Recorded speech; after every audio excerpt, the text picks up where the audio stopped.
Good morning, Kuhner country. Okay, my friends, I'm going to be brutally honest with you like I'm in the confessional. I know this is very widespread across Europe. It is gaining ground in Canada and Australia and New Zealand, among other places, obviously, in the West. I honestly never thought I would see the day, even imagine that this would be happening in the United States of America. Already, there are several airports, Chicago O'Hare Airport and the huge George Bush Intercontinental Airport in Houston, Texas, that have established Islamic foot washing stations in bathrooms, both men and women's, in their airports. However, the biggest one is set now to be installed at the Dallas-Fort Worth International Airport. Again, I want to stress this. If you fly to Europe, I don't care, London, Paris, Berlin, it doesn't matter. This is common now in European airports, international airports, because now there are so many Muslims who have invaded and taken over huge chunks of especially Western Europe. But to see this now come to the United States is, to me, truly shocking. So here, let me give you the full facts, and then I want to get your reaction. 617-266-6868. The one regarding Dallas-Fort Worth, the biggest initiative so far, is privately funded. It's not publicly funded. There's no taxpayer money involved. And I think they were smart to do that. The Islamists, who are clearly making a play for Texas and clearly making a play now to spread Sharia across especially the heartland of the United States, realize that if they went with taxpayer money, then you could argue we're not going to fund the Islamic religion on taxpayers' dime. Separation of church and state, or I guess in this case, mosque and state. So what they did was, they are spending $300,000, that is the estimated cost of the project, which has been approved by the Texas Department of Licensing and Regulation. And apparently this will be up and running in a couple of weeks, by August 31st. They are now going to install Islamic, what are called dedicated Islamic foot washing stations at the Dallas-Fort Worth International Airport. And in particular, they're going to do it in the women's restroom and in the men's restroom, in particular in restrooms in Terminal D. Why Terminal D, you may ask, Jeff? Because that is where the international flights go, is in Terminal D. So you have a lot of people who are flying internationally. They do a layover in Dallas, at the Dallas airport.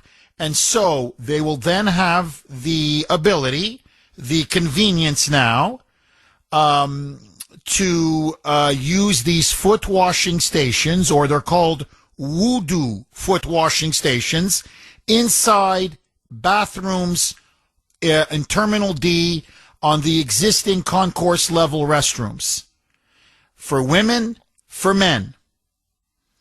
Now, under Islamic law, you must, if you pray to Mecca, if you pray to Allah, you have to pray in the direction of Mecca, the main mosque in Mecca, and you have to have clean hands, clean face, and especially clean feet. They're obsessed with clean feet. And so what they do is they're going to set up bathrooms now in which you can not only wash, with a sink, wash your hands and wash your feet. Wash your hands and wash your face. But now there's a second component underneath where you will be able to wash your feet. Furthermore, tied to this is there will then be an exit to these prayer rooms that are going to be adjacent to these Muslim foot washing, or what are called wudu, W-U-D-U, stations. At all these restrooms, Terminal D, the international flights go through there. And so you can see there'll be plenty of Muslim men and women. They'll be sitting on stools, washing their feet in a basin, and then get up and then go to what will be then created as well, dedicated prayer rooms for Muslims. Qurans will be provided on the shelves. And there you will pray to Mecca. They will even show you exactly the direction of where Mecca is. And so this is an attempt, they say, to accommodate Muslim and Islamic travelers and the growing Muslim Islamic community that they say that they say is now growing across Texas, especially in the Dallas-Fort Worth area. Now, already, as I said earlier, Chicago O'Hare Airport has it. The George Bush Intercontinental Airport, the one in Houston, Texas, they already have these basins, these ritual washing and prayer stations. They've set that up a couple years ago. So this is exactly how it's going to work. You will go to one of these restrooms. There will be a new space, which includes benches, coat racks, space for luggage. Apparently, it's going to be fully Americans for Disabilities Act, ADA accessible. These washing rooms, bathrooms. By the way, it's, that's many non-Muslims are going to be using those bathrooms as well. So you're going to be washing your hands or whatever, you come off a flight or you're going to the restroom and you wash your hands, maybe you wash your face, and you're going to be surrounded by Muslims on these stools washing their feet as you're washing your hands. Anyway, this will then lead them to a prayer room. As I said, these prayer rooms are dedicated for Muslims. They pray to Allah. They can read the Quran. There'll be tons of Qurans for them to read. And I'm just going by the press release. The prayer rooms are also going to be finished with, quote, calming blue quartz tile and comfortable carpeting. So this is to welcome Muslims to enter and reflect before continuing their international travel. According to the press release, as I just said, passengers will find copies of the Quran, prayer rugs, prayer beads, and a turba, which is used by some during prayer. And apparently now the airport chaplains are working with some mega mosques in Houston on exactly the proper measurements for what's called the Qibla, which is the direction towards the Kaaba, the sacred mosque in Mecca. So they want to make sure, I'm not kidding, they want to make sure that, I don't know if you do it by an arrow, or I've never been to a Muslim prayer room, but basically they want to make sure that you have the exact right degree and direction.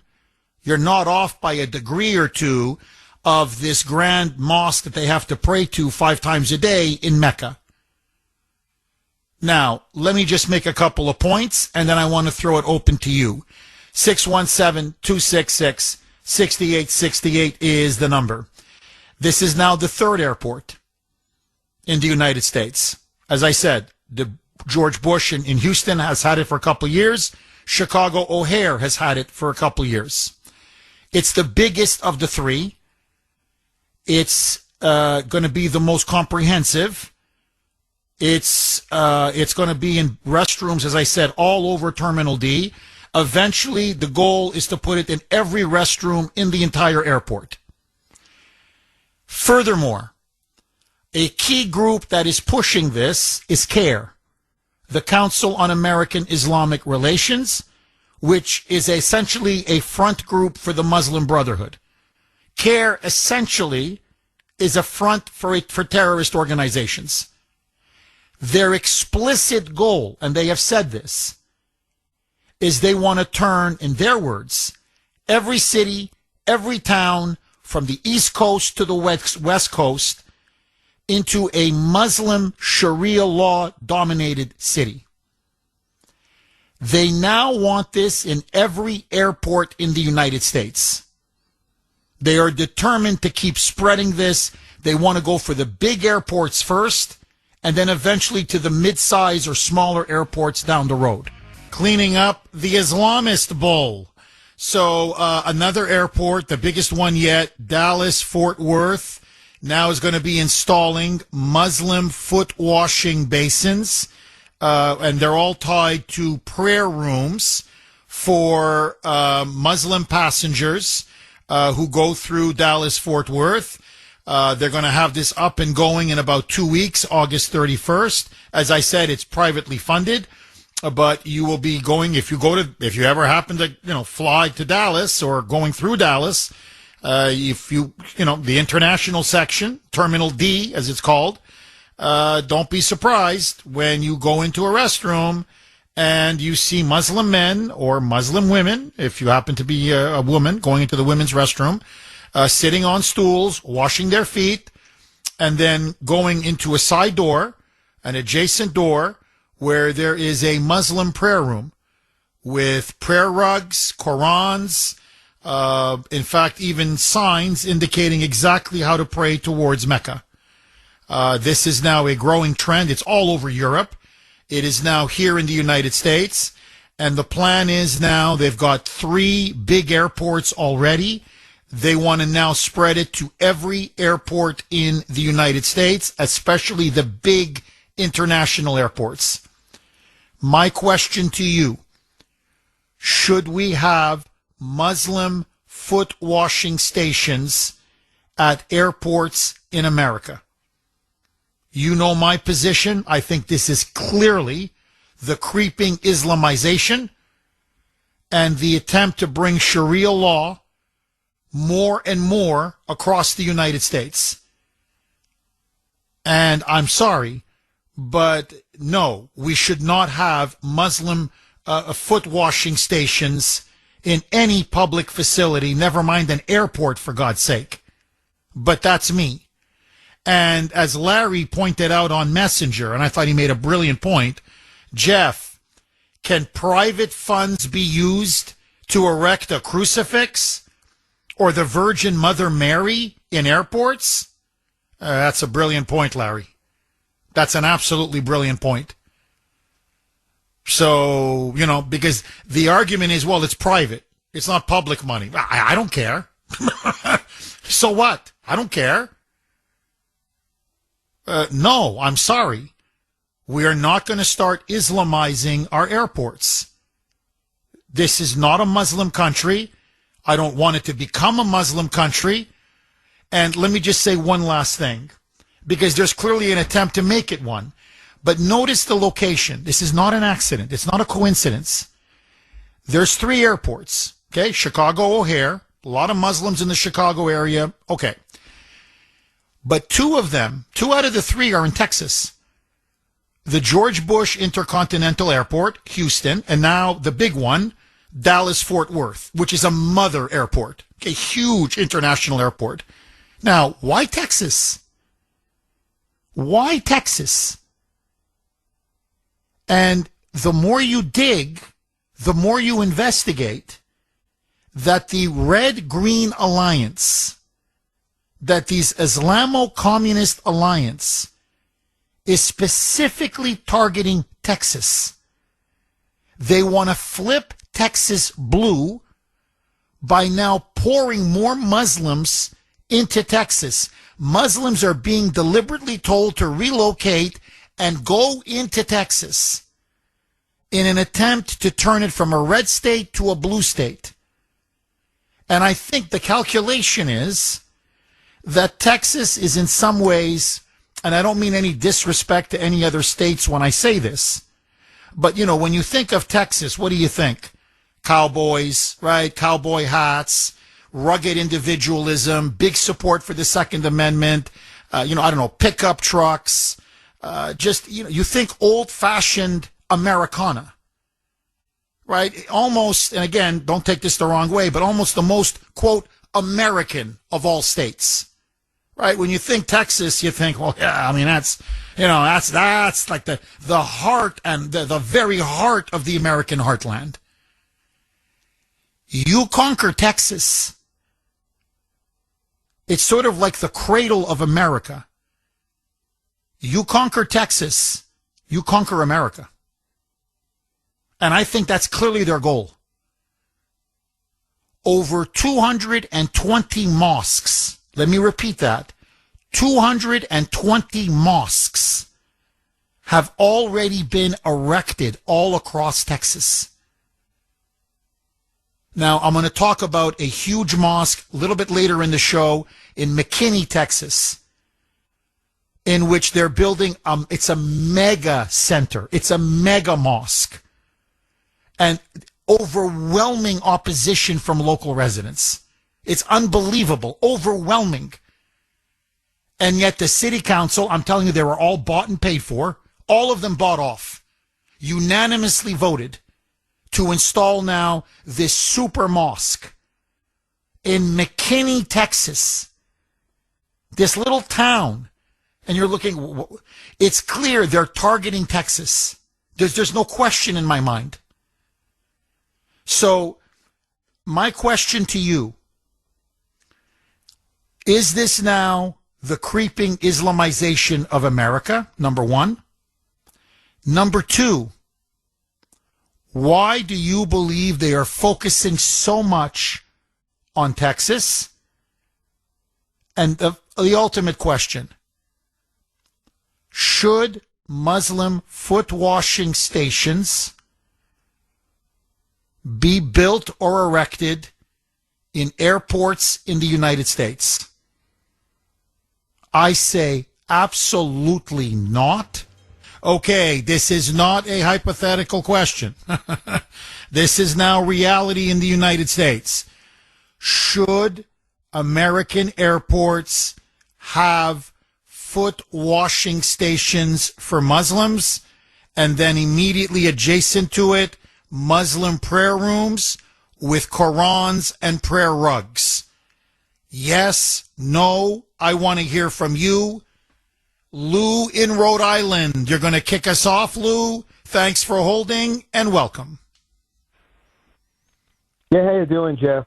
You know, we talk about like private financing.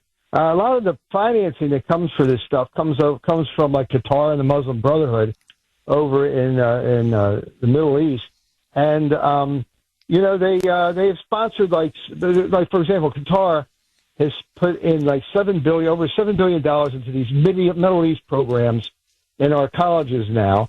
I don't think that they teach anything close to actual history. They teach a distorted form of history based on the Muslims being victims, et cetera, and it's this is how the creep starts. Starts in our schools and moves onward. As a matter of fact, recently, I don't know if you saw this or not, but there's been recently they discovered a video of Mondami saying how they're going to get support. He says, well, we know we can get support using the victim thing and the minority thing, and the oppressed thing among minorities. But how do we get to the educated people and to expand our influence? And they do that by first they adopt the tactics of socialism and communism in order to appeal to the so-called educated woke left and bring in their support for this. So it's like this growing creepy thing where like they've aligned with the wokes and now are trying to gain more power. I don't see liberalism or woke liberalism ever bowing to any other religion other than Islam. Have you? Have you ever seen that happen, Jeff? No. Lou, you've touched on something very, very profound. That was Dinesh D'Souza, by the way, sent out that clip, and I want to give Dinesh a big hat tip. It's Mamdani. This is just before he becomes elected as mayor, and he's giving a candid interview with one of his Muslim supporters. And he says, look, we know how to appeal to minorities. We appeal on identity. We just use identity politics, victimhood. So we go to the black community and say, oh, the white people are oppressing you. We go to the Latino community, same thing. We go to the Muslim community. But he goes, we've got to get the white woke liberals, or else we can't gain power. And he says the way to do it is we're going to sell them communism. In other words, we're Islamists, and we agree with a lot of the communist goals. He's not a complete phony in that sense. He goes, no, listen, I'm a socialist, I'm a communist, but basically what he's saying is I'm a Muslim first and foremost. My commitment to Islam is above that even to communism, obviously. But the way we're going to package it to the white, woke, progressive left, which continues to support him, by the way, is we're going to sell them on communism. And basically, as Dinesh says, they're deliberately manipulating the white woke left. So you see all of these dumb white leftists going for Mamdani or Abdul El Sayed or Ilhan Omar, or you can now run down the whole list. They're just selling them. Yeah. We're gonna do Marxism. We're gonna do socialism. We're gonna do, we're gonna do the Bernie AOC agenda. But what's lurking behind is not just the communist, but the Islamist takeover of power. And so white woke liberals are literally being used and manipulated by these Muslims, and they are very well funded. And Lou, you nailed it. The Muslim Brotherhood, Qatar, Saudi Arabia, they are pouring billions and billions and billions into colleges, into universities, into elementary schools. They're taking over cities. I'm going to get to Dearborn soon. There's a huge protest coming up in Dearborn. But look, to give them their due, they're infiltrating Minneapolis. They've got parts of Maine, and they're making a big push now for Texas. They're going big on Texas. They've made a calculated decision that if they can take Texas, eventually they can take America. So they've got New York City, which is key, and now they're infiltrating other places of the country. But they're making their big offensive right now is Texas. So we'll see. I hope Texas rises and wakes up before it's too late. But how do I say this? If I'm going to the Minneapolis St. Paul International Airport, and I've been there because that's where we flew to get, to adopt Ashton, 15 years ago. Okay, there's a major, big Somali community there. I'm not saying I agree with it. I'm saying, well, okay, there's a lot of Muslims. I could see why they would put these foot washing stations at the airport. But in Texas? Like, whoa, what the hell's going on? It's a deliberate effort. And what happens is it's to break us down. It's to desensitize us. We're used to them now praying on the streets. We're used to the call of the Adhan in the middle of the night. Soon we're going to be used to seeing these prayer basins or foot washing stations everywhere, prayer rooms everywhere. And after a while, you just begin to accept the fact that your country is becoming more and more Islamicized. And you just kind of slowly get worn down. I think that's clearly the plan. That's what they did in Europe. That's what they've done in Canada and Australia. And now they're setting their target and their sights here in America. Lou, am I wrong? Oh, you're not wrong. As a matter of fact, a couple of things I want to mention. Number one, why Texas? It's the biggest border state that there is. They want that open border. They want to see what happened in Spain, happened in Texas. Hundreds of thousands of adult young male Muslims pouring over the border in Texas. It's just like they did in Spain, and they weren't allowed. A lot of people are thinking the midterm election. It means a heck of a lot because it does mean the borders. It does mean the Islamization of the country, and so on and so forth. But the other main thing is that Islam is not just not just a religion. And you ever go to an airport? Sometimes they have a chapel. All religions can come and pray in the chapel. You can be a Hindu, a Buddhist, a Muslim. You can be a Christian. You can be a Jew. You could go in a chapel and you can go in and pray silently. And that's what basically our standard has been, historically, to tolerate all religions and to respect maybe all religions as pathways to God, but not Islam, because Islam is not only a religion. It's a political system as well that wants to impose itself on everybody else, and who believes that anybody who doesn't believe, no matter whether they're a secularist or somebody who's religious in another religion, everybody else is an infidel. And they can treat the infidels. I can't believe that they would believe in a God that would tell you not to love your neighbor as yourself, but to separate people and treat infidels as total subhuman people. I can't believe it. It's a political system that they want to impose, along with practicing. Oh, you're dead on. Lou, you're absolutely dead on. I mean, very few people have the guts to admit it, but that's exactly what it is. Okay, you can text the Kuhner Man, 70470, 70470. This is from 917. Jeff, I have to ask you this question. When will this Islamization end? Today, it's foot washing stations in airports. Tomorrow, is it going to be foot washing stations in schools? Prayer rooms with prayer rugs and the Qurans in school? Elementary school? Middle school? High school? Jeff, we are going down the way of Europe. And it's not good. I'm with you, 917. I think you're clearly starting to see now they're making their push. For whatever reason, they believe the timing is right, and they're making their push. And I got to say, they are making headway in Texas. It breaks my heart to say it, but they're clearly starting to make their way. They're starting to get their tentacles and get really some roots established in Texas. And I thought there would be more resistance, but so far, no. A little bit of resistance. It's coming from the people, local residents. But at the political level, very little pushback. 617, where's Ted Cruz? Where's John Cornyn? Where's Greg Abbott? Where's the governor? All of this, they're just letting it slide and letting it develop right underneath their nose. 617-266-6868.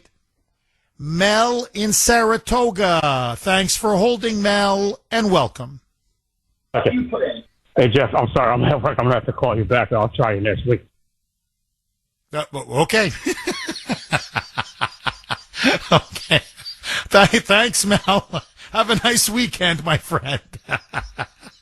Look at this. He's so freaking busy working. He tried to get in. I can't. I gotta go, Jeff.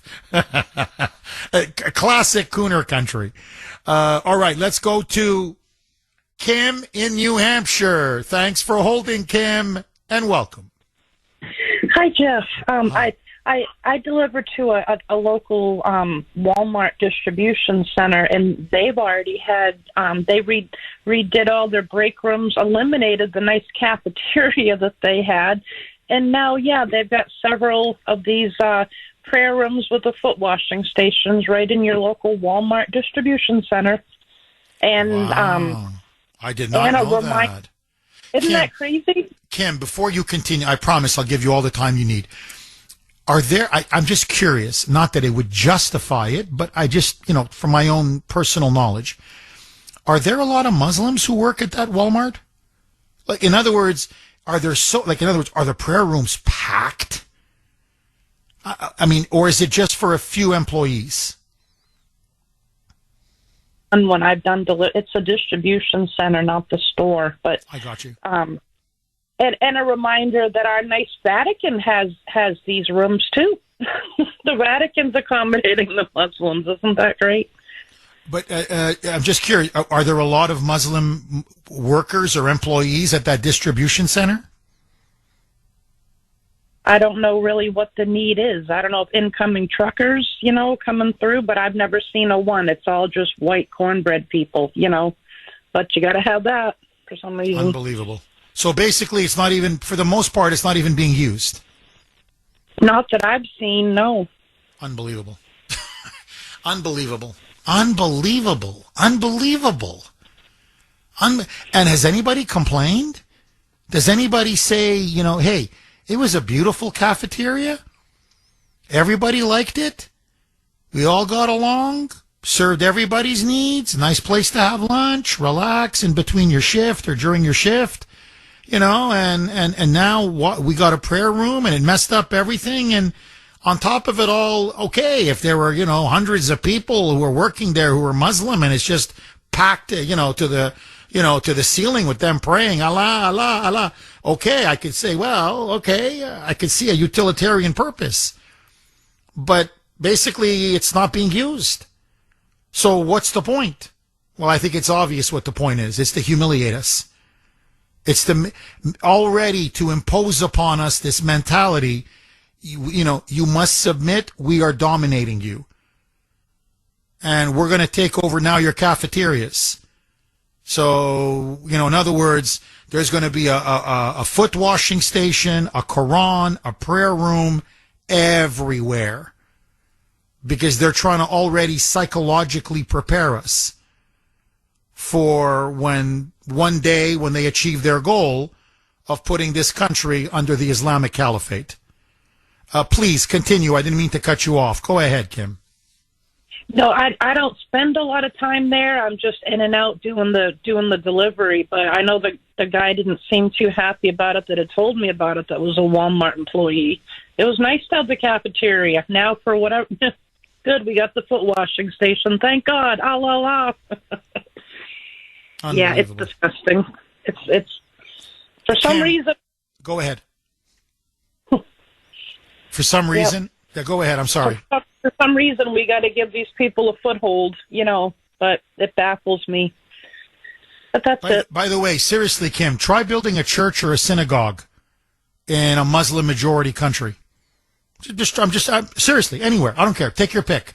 Indonesia, Pakistan, Saudi Arabia. I don't care. Take, whatever. I don't care. Turkey. Pick your Muslim majority country. And say, you know what, just a small little synagogue, really small little church. Okay, forget a church. A little Christian prayer room. Just a little place with just a little cross, small cross, where we can just, a couple chairs for lunch, and we just want to, do the sign of the cross and maybe say a couple of our fathers or maybe have a Bible and just, just half an hour. It's banned. It's verboten. Verboten. Forbidden. In most Muslim countries, you can't even wear a crucifix around your neck. Or God forbid, forget the Star of David. They'll slit your throat. But you can't wear a crucifix or a Star of David around your neck. Okay, never mind a church or a chapel or a synagogue. But here, soon they're going to force one in every home. Kim, thank you very much for that call. Great information. I did not know that about the Walmart distribution center. That to me is a mind bender. 617. And by the way, can you imagine if the employee said, we'd like a little like Christian little chapel here. Just nothing special. The same size as this prayer room. But we just want a little crucifix, maybe have a Bible, and a couple of chairs, and we just, want to just pray quietly, meditate. That's all. Can we have that, as our lunch break? You'd have the ACLU, and you all know it's true. You'd have the ACLU, you'd have the local Moonbat media, you'd have the Democratic Party. Oh, they'd be screaming bloody murder. Fascism. White Christian nationalism. This is Nazism. Separation of church and state. You could see them on CNN. Wolf. What's next? The swastika. What's next, Wolf? You phonies, you frauds, you. Islam is the only religion that the left, especially white, guilt-ridden liberals, will bend the knee to and submit. That's it. It's bizarre, it is weird, and I'm telling you, it's suicidal. Tom in Florida. Thanks for holding, Tom, and welcome. I agree 100%, Jeff. It's the Red-Green Alliance. What's going on in our country right now with, the Muslims and the left wing and the communist movement. But I think this thing with the foot washing stations, I think it's unsanitary. I think they need to be washing their feet in a public restroom. And they're even coming to the truck stops. I'm a trucker, and the Muslims come in and wash their feet in the sinks where everybody's, washing their hands, and some guys brush their teeth there, it's stuff like that, but, it's really unsanitary. Oh, you're completely right. In fact, I don't want to, if you want to get into the weeds of the story, but, and I'm not trying to gross people out, it's the morning, people are having breakfast, but one of the justifications for the foot washing station, this is according to the developers, was that passengers were complaining that there were so many Muslims, either within the Dallas-Fort Worth area or those flying on international flights and doing a layover, who were going into the restrooms in Terminal D, this international terminal, and they were washing their feet in the sinks. And people were saying, that's disgusting. As you said, it's not sanitary. And so they said, well, we can't have that.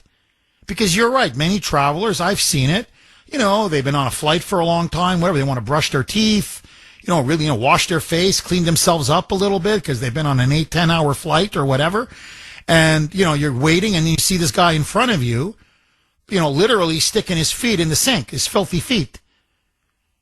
And by the way, and they take 5 minutes. I mean, they don't do it quick. And, there they are. And you're like, I don't want to wash there. I don't want to brush my teeth there. I don't want to wash my face there. So they said, well, to make it more sanitary, we're going to put these basins underneath the sink where you also get water, and you can, it's these stations, and they're going to be with a stool. They're all going to be provided with stools. And you're just going to have to, wait, and they sit, and then they wash their feet. And then when it's your turn, you move the stool away, and, you wash your hands, you brush your teeth, whatever.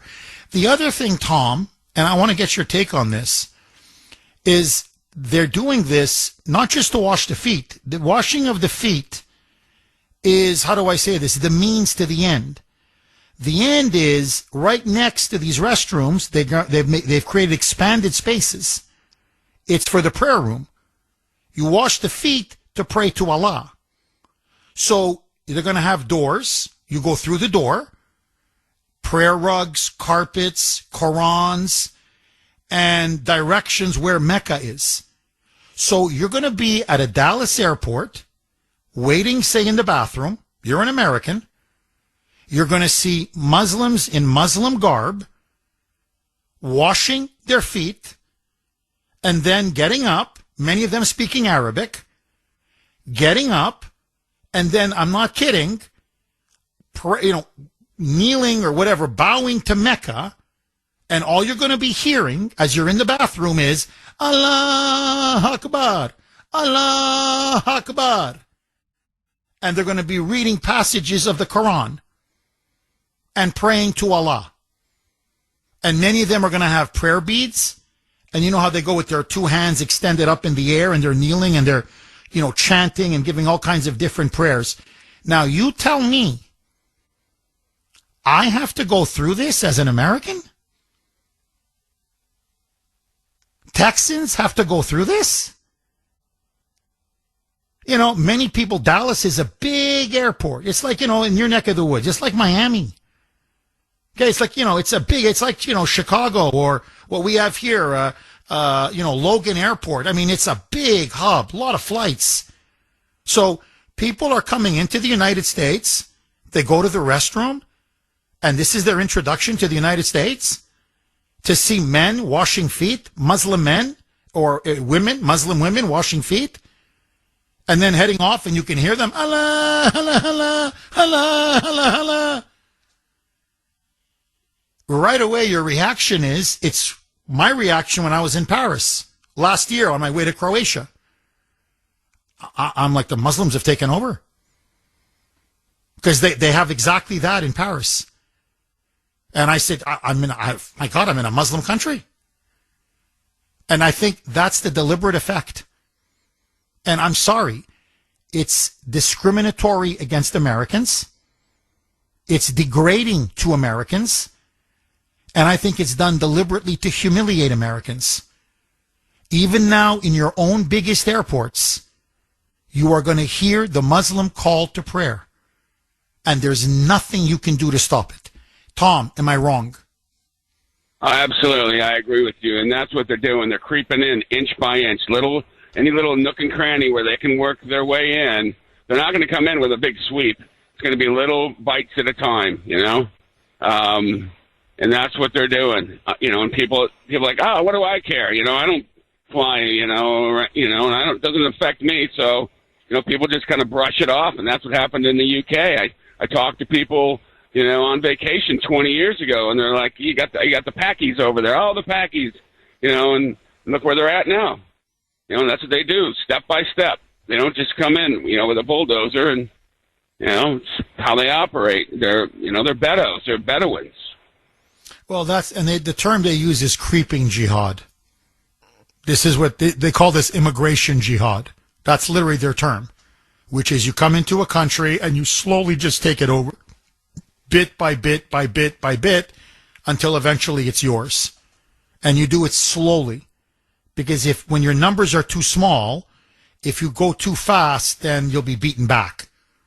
So just, as you said, a little piece, and then another piece, and then another piece, and then before you know it, the whole thing is gone. Tom, thank you very much for that call. 617-266-6868 is the number. Bob in Plymouth. Thanks for holding, Bob, and welcome. Thanks for taking my call. My pleasure, Bob. 10 years ago or so, I used to work at Logan Airport, and they had signs up in the men's room, no washing your feet. I wonder if those signs are still there. Oh, they're not. They're not, okay. Oh, I've been to Logan. I was there last year. Yeah, okay. No.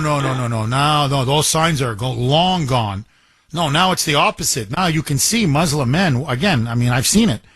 Muslim men they're washing their feet. It's disgusting. In a sink. It's really disgusting. And look, Bob, since we're on this issue and, people are like, on the text machine and emails like pushing and Jeff, could you elaborate? Okay. Many of the Muslim men that travel wear sandals. They just do. They wear sandals. And oftentimes, even at an airport or whatever, it's very common, they take their sandals off. And so they walk barefooted. Okay, it's a common practice, especially in the Middle East, in Asia, in the third world. It's not like here. Everybody's wearing socks and a pair of sneakers or shoes or whatever. So they often walk barefooted. So when you go to a bathroom, let's say like at Logan, when I was there with a lot of international travelers, they have dirty feet because they're walking around, semi-barefoot all the time. So their feet are dirty. I'm just being honest. It's not like you, me, Mike. I'm sure Mike is like me, probably changes his socks twice a day. You shower, you change, then you shower again, you change. So we take our socks off, we take our shoes off. If we were to wash our feet, they're already clean. They may be a little bit sweaty, and you go, wow, let me just, clean off the sweat or whatever. No, they're dirty because they're walking around on the ground everywhere with their bare feet. So it's disgusting. And you're like, I got to put my hands in there? Or never mind, brush my teeth if I'm waiting on a layover or something? Or wash my face? Bob, what you're starting to see is what you see all across Europe. The beginning of the third worldization of our nation. We begin to accept third world, non-Western practices that I'm telling you, it's not American. It's not Western. I'm sorry. It is what it is. And in the old days, and I mean old days like 20 years ago, and throughout our history, no, I'm sorry. We don't wash our feet in a freaking sink. Well, it's part of my religion. Well, then leave. You know, you're coming to us. We're not coming to you. We're not telling you you can't wash your feet in your own country. But when you come to the United States or to any Western country, I'm sorry, in this country, at a public bathroom or at a airport bathroom, we don't wash our feet. I'm sorry. We just don't do that. And we're not, it used to be called assimilation. There's no assimilation anymore. In fact, it's the opposite. They want us to assimilate to them. Now, look, Bob, I'm a genuinely, honestly fair man. I really mean this. You know me, I've always said this. When you travel to another country, you have to obey their rules and their customs. Why? Because you're in their country. So if the East wants to be East, that's fine. Let them be East. If you're going to visit a Muslim country, don't break their laws. I'm sorry, you're visiting their country. But when you come to my country, well, then I'm sorry. You have to respect my laws, my customs, my traditions, my civilization. But you see, with them, it's always a one-way street. It's their way at their country or in their civilization, and it's their way even when they're here. Because ultimately, Bob, they don't respect us. Because according to the teachings of their faith, they're superior and we're inferior. In fact, we're the infidels. We're basically the enemy. We're just a level. Literally, what they teach is that Christians and Jews are descendants of pigs and monkeys. Okay, it's in the Quran. So we look at them and we see a human being. They look at us. I'm talking about now the fundamentalists. Okay, I'm not talking about just an ordinary secular Muslim or something, but an Islamic fundamentalist. When they see us, they say basically these are people who evolved from pigs and monkeys. So I don't care. I'm going to stick my foot right in that sink and I'm going to wash it. Blank you. America, love it or leave it. We don't do that here. And we shouldn't do that here. Okay, there's a tremendous backlash. This story is getting massive. And the backlash is immense. The more Americans hear about it, and I'm not just talking in the Dallas area or in Texas, but across the entire nation, the more angry people are getting. I got to tell you, I think the Texas authorities screwed themselves big on this one. So anyway, Dallas-Fort Worth International Airport is now going to be establishing or building through private funds, $300,000, foot washing stations for Muslims in their airport. In particular, they're going to start in Terminal D, which is where international travelers, that's the area they go through, international flights. They want it it's going to be in every men's and women's restroom, but they want it eventually in every restroom in the entire airport. Chicago O'Hare already has it. George Bush Intercontinental in Houston also already has it, but this is by far the biggest airport. And so both the men's and women's restrooms are going to have stations, multiple stations where they can wash their feet. And then there is going to be a prayer room attached to all of these restrooms, prayer rugs, Qurans, even the direction of where Mecca is, prayer beads, everything so that Muslims can engage in their call to prayer 5 times a day. My question to you, should this be allowed? Do you support it in the name of diversity and inclusion? Or do you believe this is fundamentally incompatible with America and the American way of life? 617-266-6868. Anthony in New Hampshire. Thanks for holding, Anthony, and welcome. Jeff, our forefathers were brilliant when they created the Constitution. They could see into the future. The only problem was they couldn't see far enough into the future to realize that the freedoms they created for the American people were the ones that were going to actually destroy us. Freedom of religion. That Texas neighborhood that just got approved, the Muslim neighborhood, McKinney. Hundreds of people, McKinney. Hundreds of people showed up to fight that. And one Muslim guy says you can't stop it. It's in your Constitution. Islam has turned everything into a religion. That's how they manipulated the United States of America. So the problem we have here is our country is done. It's on its way out the door. It's done because we don't have anybody with any testicular fortitude to come back and fight this stuff. It's all over. Winston Churchill once said, there's those who want to feed the alligator so it doesn't eat them. That's the Democrats feeding the Muslims and picking their side so the Muslims don't come after them. And then he says, there's those who want to kill the alligator. I'm not saying kill, but you kind of get the point where we need to fight back. Neutralize the threat. Stand up to the threat. No, I hear you. I'm not saying all Muslims, just the radicals. There's only one Quran, Jeff. The Muslims only worship one Quran. So I'm not saying that they're bad or good, but the problem is they're all worship one Quran. So you can't separate Muslims in different categories. They all believe in one Quran. And until this country wakes up, we're done. We are history, buddy. You know, Anthony, I wish I could disagree with you, but I can't. I really, honestly, I can't.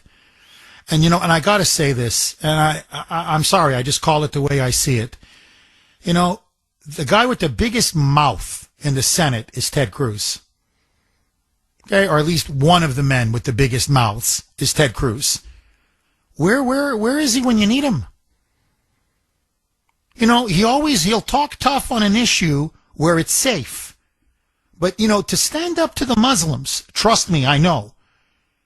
You're putting your life on the line if you're a public figure because they will issue a fatwa.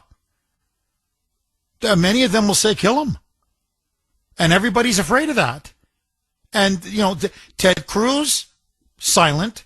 Kuhner is supporting it, that rhino loser. You've got John Abbott. Where's the governor? For God's sake, where's the governor?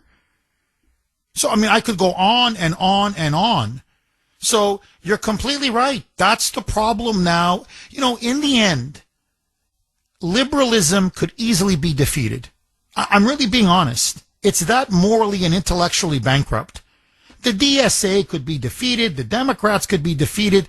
Even now, they don't have the numbers. I'm talking about Muslims. They just, in our country right now, thank the Lord, they don't have the numbers to take us over. They're trying to, but they don't have the numbers. This is not France or Germany or England where you look around. When I was in Paris at the airport and with Ashton, because we were on our way to Croatia and then we flew back to Paris on our way back. So we had a layover. Honest to God, I felt like I was in the Middle East. I'm like, I'm not in France. I'm not in the West. I'm not even in Europe. Muslim men everywhere. Women, burqa, head to toe, or the hijab. Everywhere. And because I was born in Montreal, I still know a little bit of French. Nobody's speaking French. This is France.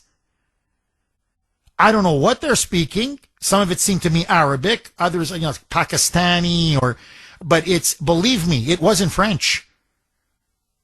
And so I asked people who work at the kiosks. There were the few French people, left.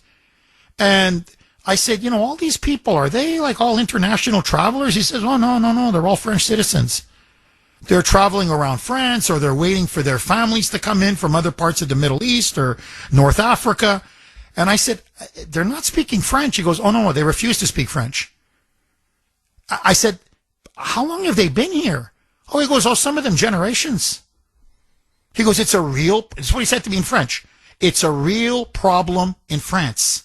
We have a real, quote, Muslim problem in France. He says, go back to America and tell all your American friends that France has a serious Muslim problem.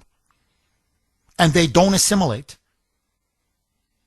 And now I can, ditto England, ditto Italy, ditto Germany, ditto Denmark. I mean, I could, ditto Canada, ditto Australia. And now we don't have to look elsewhere.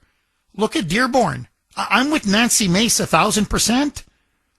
Congresswoman Nancy Mace came out and said, Dearborn is now the Middle East of America. Okay, very, very quick. And I predicted this was going to happen, and it's already happening. I said, you watch now. The rise of National Socialism, in particular, Islamo-communism, and the way Mamdani and Abdul El-Sayed and Ilhan Omar, and you run down the whole list, are now pushing for more Sharia law in the United States, for a growing Islamization of our nation, is now going to lead to more threats and political violence and threats of political violence. Congresswoman Nancy Mace is now leading the charge, and God bless her on this issue, against Sharia law that's being imposed all across Dearborn, Michigan, but also against this huge project now that will be completed in 2 weeks to set up these foot washing stations for Muslims at the Dallas-Fort Worth International Airport. And so she came out and said, quote, we are one nation under God, not one nation under Muhammad. Sharia law has no place in the United States. Now, let me just repeat what she said. You tell me if you agree or disagree with this. That the United States, America, we are one nation under God, not one nation under Muhammad, the Prophet Muhammad. And that Sharia law has no place in the United States. I agree with her, not 100, 1,000%. In fact, had anybody said this even 10, 15 years ago, it would have been like, yeah, it's like saying the sky is blue. Yeah, we're a nation under God. Sure, of course. One nation under God, yeah. No, it's not one nation under Muhammad. We're not a Muslim country. Of course not. Sharia law? Of course it has no place in America. Of course, well, we don't beat our women. We don't subjugate our women. We don't impose strict religious restrictions on every aspect of one's life. We don't believe in the fusion of mosque and state, as Sharia law does. No, of course not. We would never have that in America, and we shouldn't have it in America, because we're a free society. Muslims now are absolutely furious, livid at Congresswoman Nancy Mace for just saying this. And now it's death threat after death threat after death threat. So you mean to tell me that we allow you to come, take Ilhan Omar, from a third world hellhole, and give you all of the opportunities and freedoms of every other American, and this is how you pay us back? Now you're telling us we must submit to Muhammad and Allah? Your words, not mine. That we must now accept and submit to Sharia law? Are you serious? I want you to listen now. This is Lara Logan. Okay, she's got guts. Whatever you think about her, she's got guts. Okay, unlike most so-called media personalities or talk show hosts, especially on those cable news, they all got a big mouth, but they never want to put their neck on the line. This is what Lara Logan said about this massive story, and now it's everywhere. The Islamic foot washing stations that are coming now to Dallas-Fort Worth International Airport. The Wudu stations, as they're called, W-U-D-U. Here's what she wrote on X. This is a form of jihad, holy war, changing the culture of America one step at a time. Americans are better off slipping on the floor than submitting to those who wish to usher in another political system that is not compatible with the Constitution. And for those who do not understand and think that this is hyperbole, you have not done your homework. It starts small, but it does not end here. Many small steps taken together make up massive steps. Now, listen to this, because this is exactly what's happening. Add halal food. Sharia law compliant financial systems. Sharia law. Muslim only schools, etc. And you quickly end up with parallel societies whose goal is to overthrow your society and then establish theirs as the law of the land. And you can blame the left and the globalists for this. They are the ones who made it all possible and are financing, directing, and pushing for this clash of civilizations. Now, I can tell you this with 1,000% certainty, because I still have family in Canada, and this is exactly what they've told me, and whenever I go back to Canada, I've seen it for myself. What they did in Canada is what they exactly did in Europe. It's the same playbook, and they're just replicating it here. First, you establish, as she put it rightly, a separate parallel society. No. We just want mega mosques for ourselves. No. We just want Sharia law for ourselves. No. Hey, we just want halal food, halal supermarkets. No, that's for us. So they create parallel societies, completely separated from the mainstream, i.e. they don't assimilate, and then they breed, and their numbers grow, and through massive immigration. Breeding and massive immigration, open borders. And then they get bigger and bigger and bigger. And the bigger they get, that's when they then begin to impose their Islamic values, their Quranic values, and begin to demand Sharia law now in every aspect of life. And that's why they're pushing this so hard in airports. They believe they have enough Muslims in Texas that they can impose their will. And they'll have it at the Houston airport, and now they're going to have it at the Dallas-Fort Worth airport. And I'm telling you, it's not stopping there. And so what I've been saying now for a while we can still nip this in the bud before it gets to the Canada or Europe stage, beat them back now. Or else Laura Logan is completely right. A clash of civilizations is inevitable. It's inevitable. And why are we even bringing this in? Okay, let's just throw another very quick log on the fire. Do you feel, I don't know, maybe the last 15, 20 years, certainly the last 5 to 7 years, do you feel that Islam is getting more prevalent in the United States? In other words, the Islamization of America is continuing? That Sharia law is starting to get a foothold in America? And let's take this huge story. The Dallas-Fort Worth International Airport now building a foot washing stations, voodoo stations as they're called, in men's and women's restrooms at the Terminal D, which is the international flights section of the airport, but eventually it's going to be in the entire airport. Is this a form of creeping Islamization? Is this a form of creeping Sharia law? 617-266-6868. And do you agree or disagree? Should we have foot washing stations at airports across America? Eddie in Maine. Thanks for holding, Eddie, and welcome.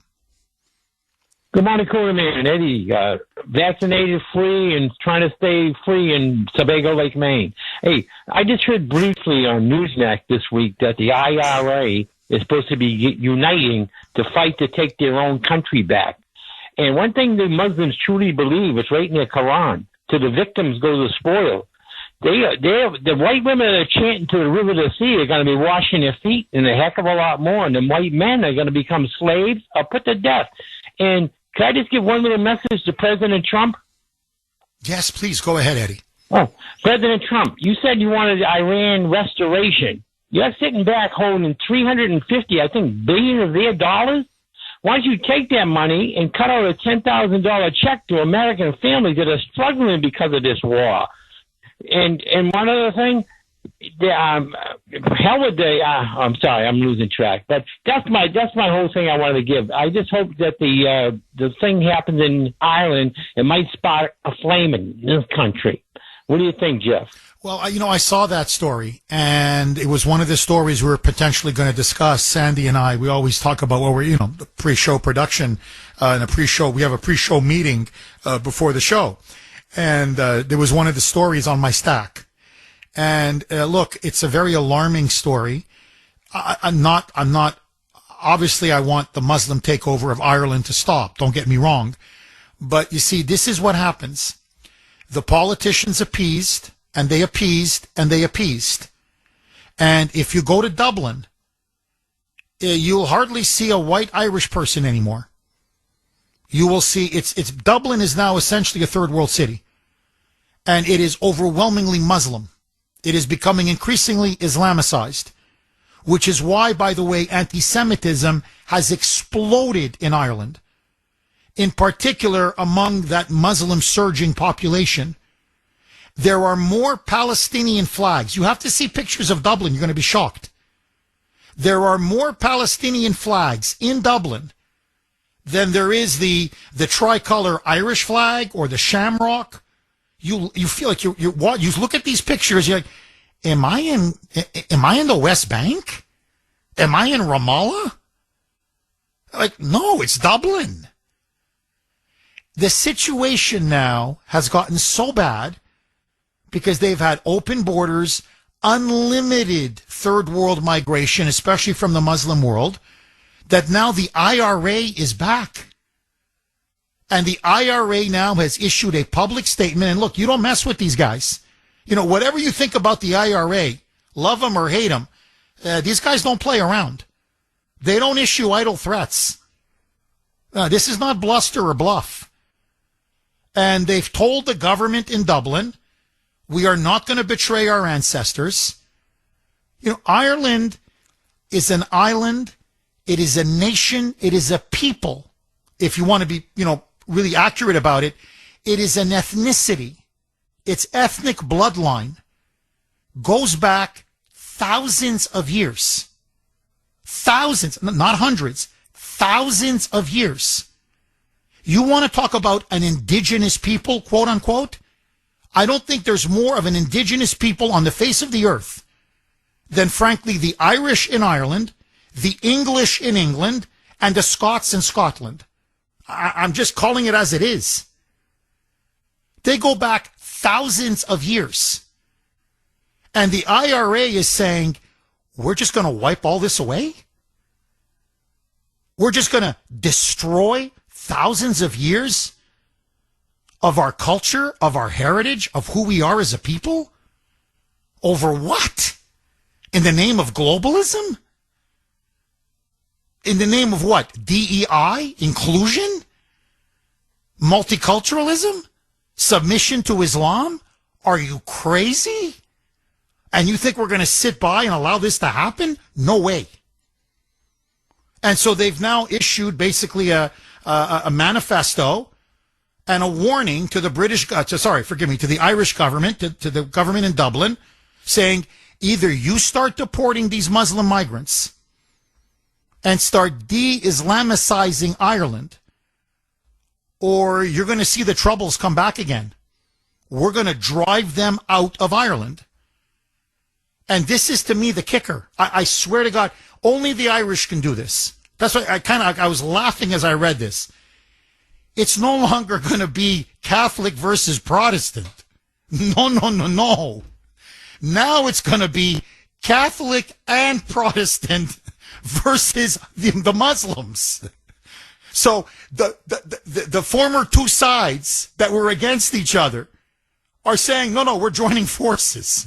Sorry, I don't mean to laugh, but it's just funny in a way. Like, we may have hated each other for hundreds of years, but no, we hate them even more. So we're going to join together, drink a beer, make friends. Seriously. Let's forget about the last couple hundred years. You may be Catholic, I may be Protestant, but hey, we're Irish. Yay. And they're going to team up against Islam. Now, it's a warning, not just to the out-of-touch, treasonous, globalist elites of Ireland, but you're dead on, Eddie. I'm telling you, this is going to be the future of Europe. The IRA is going to blaze the trail for England, for Scotland, for France, for Germany, for Italy.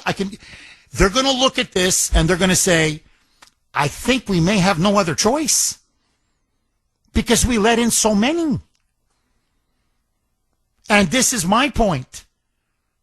If you want to avoid, basically it's civil war. If you want to avoid it, don't let it get to that point. And we can still do it. We can still do it. But we got to move now. Because Ireland is overrun. There's no question it's overrun. Just like most of Europe, Western Europe is overrun. So, Eddie, thank you for mentioning it because that is a huge story. And I fear that could be now the future of Europe. 617-266-6868 is the number. Jerry on the Cape. Thanks for holding, Jerry, and welcome.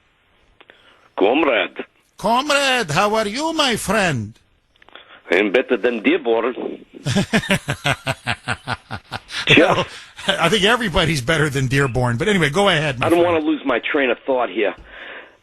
Jeff, do you know that 43 times in the first 64 pages of the Quran they talk about killing the unbeliever? Yes.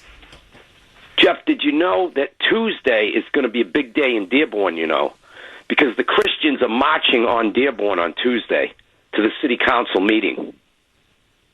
It's going to get ugly. The chief of police is begging people not to come there. Begging. Because there's going to be a clash.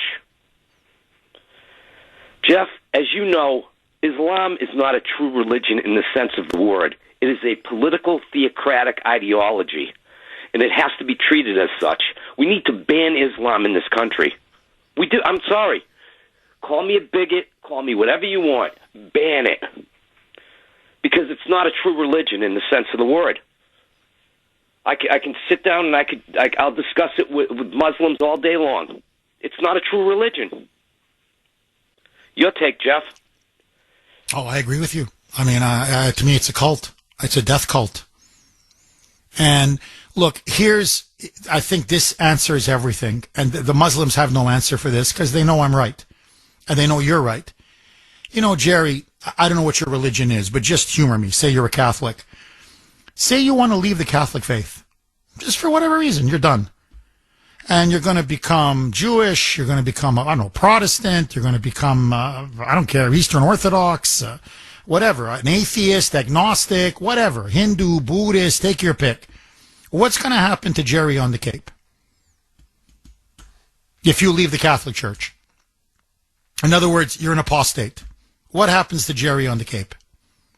If I'm a Catholic, nothing happens to me. If I'm a Christian or a Buddhist, nothing happens to me. Bingo. But if I'm an Islamist, I'm dead.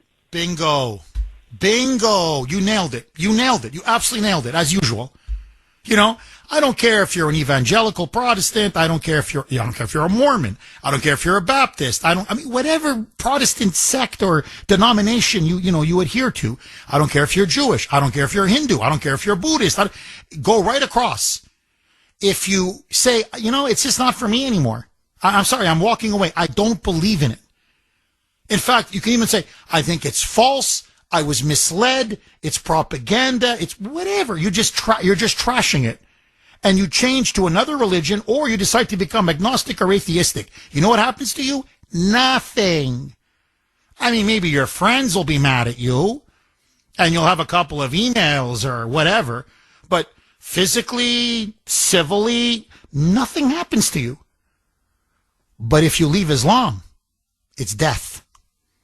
It's death. That's not a religion. That's a cult. Jerry, as always, thank you for that call, my friend. 617-266-6868 is the number. Okay, 8 o'clock-ish. I'm just a tad late. Friday, you know what that means. Kuhner's call log, caller of the week. Take it away, Mike. It's time for Kuhner's Call Log, where we showcase our favorite caller from the week. I can hear you. Can you hear me? Thanks for holding, Stan. I'm tired of individuals calling in cowards that aren't talking about what they're doing to stop this. All we have is people calling in, bitching and complaining, and it's woe is me. I'm in my late 60s. I'm almost 70. And our generation, we got involved in community affairs. People today have gotten so emotionally beat up by people talking down and negative about everything and just complaining. The bottom line is that we are going to be repeating history here, Jeff. You got some history underneath your belt. Everything is cyclical in history, and you know that. We had a civil war in this country. Actually, we've had 5 wars in this country, and we're headed for another civil war very soon. And I know you say, oh, I hope we don't see violence. Like violence is so bad. Was it so bad during the American Revolution? Was it so bad during the first Civil War when we freed black Americans from slavery? No, it isn't. Violence in itself is not bad. And next week, it could be you on Kuhner's Call Log. Please, don't be a stranger. Call again. Maybe Stan should join the IRA in Ireland. Notice these guys. They're, like he said, late 60s, in their 70s, some of them in their 80s and 90s, and like they all suddenly now want to pick up a gun. They're all into like fighting a civil war, and I'm like, can everybody just calm down? Okay, just calm down. We can win if by the ballot box. We have the numbers. So if everybody is energized, everybody votes, everybody engages in their civic duty and civic participation. There's no, these guys, like people like Stan. Let's kill millions of Americans. Yeah, that's the solution. Another freaking civil war. Do you have any idea what a civil war would do to our country? And this is not the middle of the 19th century. China would be looking on with glee. You don't think the Chinese would move in and pick us off as we're slaughtering each other by the millions? You don't think our enemies would come in and try to break up the United States and carve it up? I mean, I'm like, do you realize what a catastrophe it'd be for our nation? If it was going to be street to street, house to house, block to block fighting where we're slaughtering each other? And no, I guarantee you, none of those guys are going to be the ones with the guns on the front lines. The guys with the biggest mouths are never the ones that end up picking up a gun. Have you noticed that? It's like at a bar. the biggest mouth. I'm going to take them on. I'm going to fight. I'm going to do it. And the moment there's any kind of violence, they run away. So let's calm down and let's just vote. Okay? You don't have to pick up a gun. Just get your neighbor, get your friends, get your family, awaken them to what's happening, and expose them to the truth. The truth shall set you free, as they say. And vote like you've never voted before. And we can head all of this off. 617-266-6868. Okay. Comrade Jerry made a very good point. So, in Dearborn, which is clearly now the epicenter of this Islamist attempted takeover of our country, there's no question. That's ground zero. It is the most Muslim, that and Patterson, New Jersey, are the two most Muslim-dominated cities or towns in the United States. Sharia law is everywhere. The call of the Adhan, the Muslim call to prayer, is done 5 times a day, including, by the way, in the middle of the night at 3:30 in the morning. On Tuesday, August 18th, the city council is going to be meeting. Thousands and thousands and thousands of Christians, Jews, non-Muslims, anti-Sharia law activists are going to show up in Dearborn for a peaceful protest. I want to stress the word peaceful. I want you to listen now to the police chief of Dearborn, Issa Shaheen, who already is trying to paint these peaceful protesters. I mean, they are Americans. They do have the right to freedom of assembly and freedom of association, guaranteed in the First Amendment.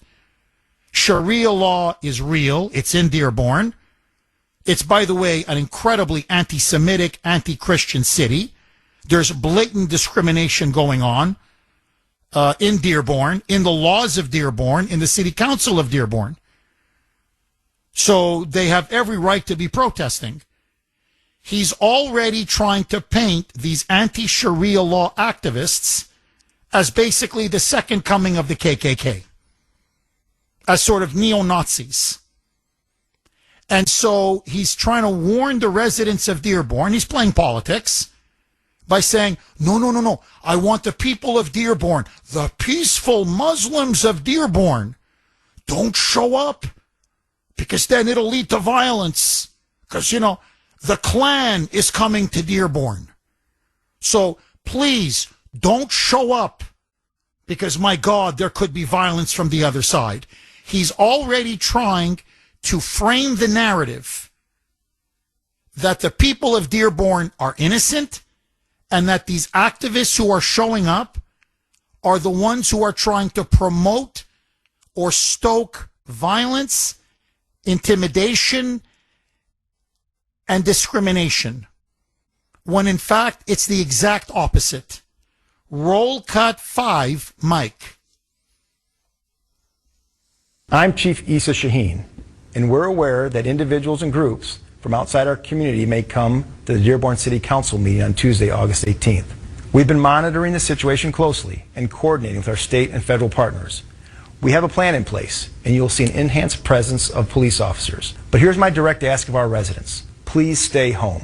These groups that are coming here are coming for one reason, and that's to provoke a reaction and generate attention.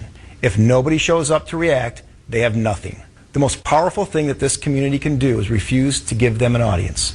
If you have business before council, you're welcome, and you'll be safe. We'll make sure of it. But if you're thinking about coming down just to confront these people, don't. That's exactly what they want, and it puts you at risk. Let our officers do their job. Don't let a handful of hateful outsiders define who we are. Dearborn is stronger than this. Thank you. This guy should be fired. I mean, he won't be because he's a mouthpiece of the city council. It's a completely Muslim-dominated city council. Okay, but this guy should be, you call yourself a police chief? Number one, it's not your job to get involved in politics. And to me, when you have peaceful Christian, Jewish, anti-Sharia law activists, what's so hateful about that? They don't want Sharia law. The violence is Sharia law. Under Sharia law, you can beat your wife. Just to give you one of many examples. Under Sharia law, you can kill a dog. You can beat dogs. You can beat animals. And by the way, it's under Sharia law that you have these radical mosques all across Dearborn. Literally, it's caught on tape, calling for death to America and defending Islamic terrorism, jihadism. But the hate is coming from the side that opposes jihad and opposes Sharia and opposes Hamas. Dearborn is a Hamas stronghold and a Muslim Brotherhood stronghold. They raise money for Hamas and the Muslim Brotherhood. And this joke of a sheriff is saying, no, the haters are coming. Don't give them anything because they'll have nothing to react to. This guy should be fired on the spot. On the spot. But again, let me ask you, where's the peace? It's always religion of peace, religion of peace. Where's the peace? Okay, I don't envy all of you Kuhner country on this poll question of the day. This is, whoa, Sandy really outdid herself on this one, I gotta say. This is like asking, which do you prefer? Or what do you think is worst, I guess? A brain tumor or stomach cancer? I'm like, I mean, they both kill you very painfully. So here it is. The Kuhner Country poll question of the day, sponsored by Mario's. Mario's Quality Roofing, Siding, and Windows. Which is the greater danger to the future of the United States? A, Muslim immigration. B, socialists or socialism. So what do you think is the greater danger? I mean, they're both dangers, clearly. But what's the greater threat? A, Muslim immigration. B, socialists or socialism. Yeah, you see what I mean? I wouldn't want to be you voting on this one. Let me tell you. I'd be like, hey, no, B. B. Again, stomach cancer or a brain tumor. You're like, well, which one kills you quicker? Okay. Oh, which one's more painful? Anyway, honestly, I really don't know what I would say. I probably would go with A, but man, it's tough. It's tough. Okay, I want to hear from you.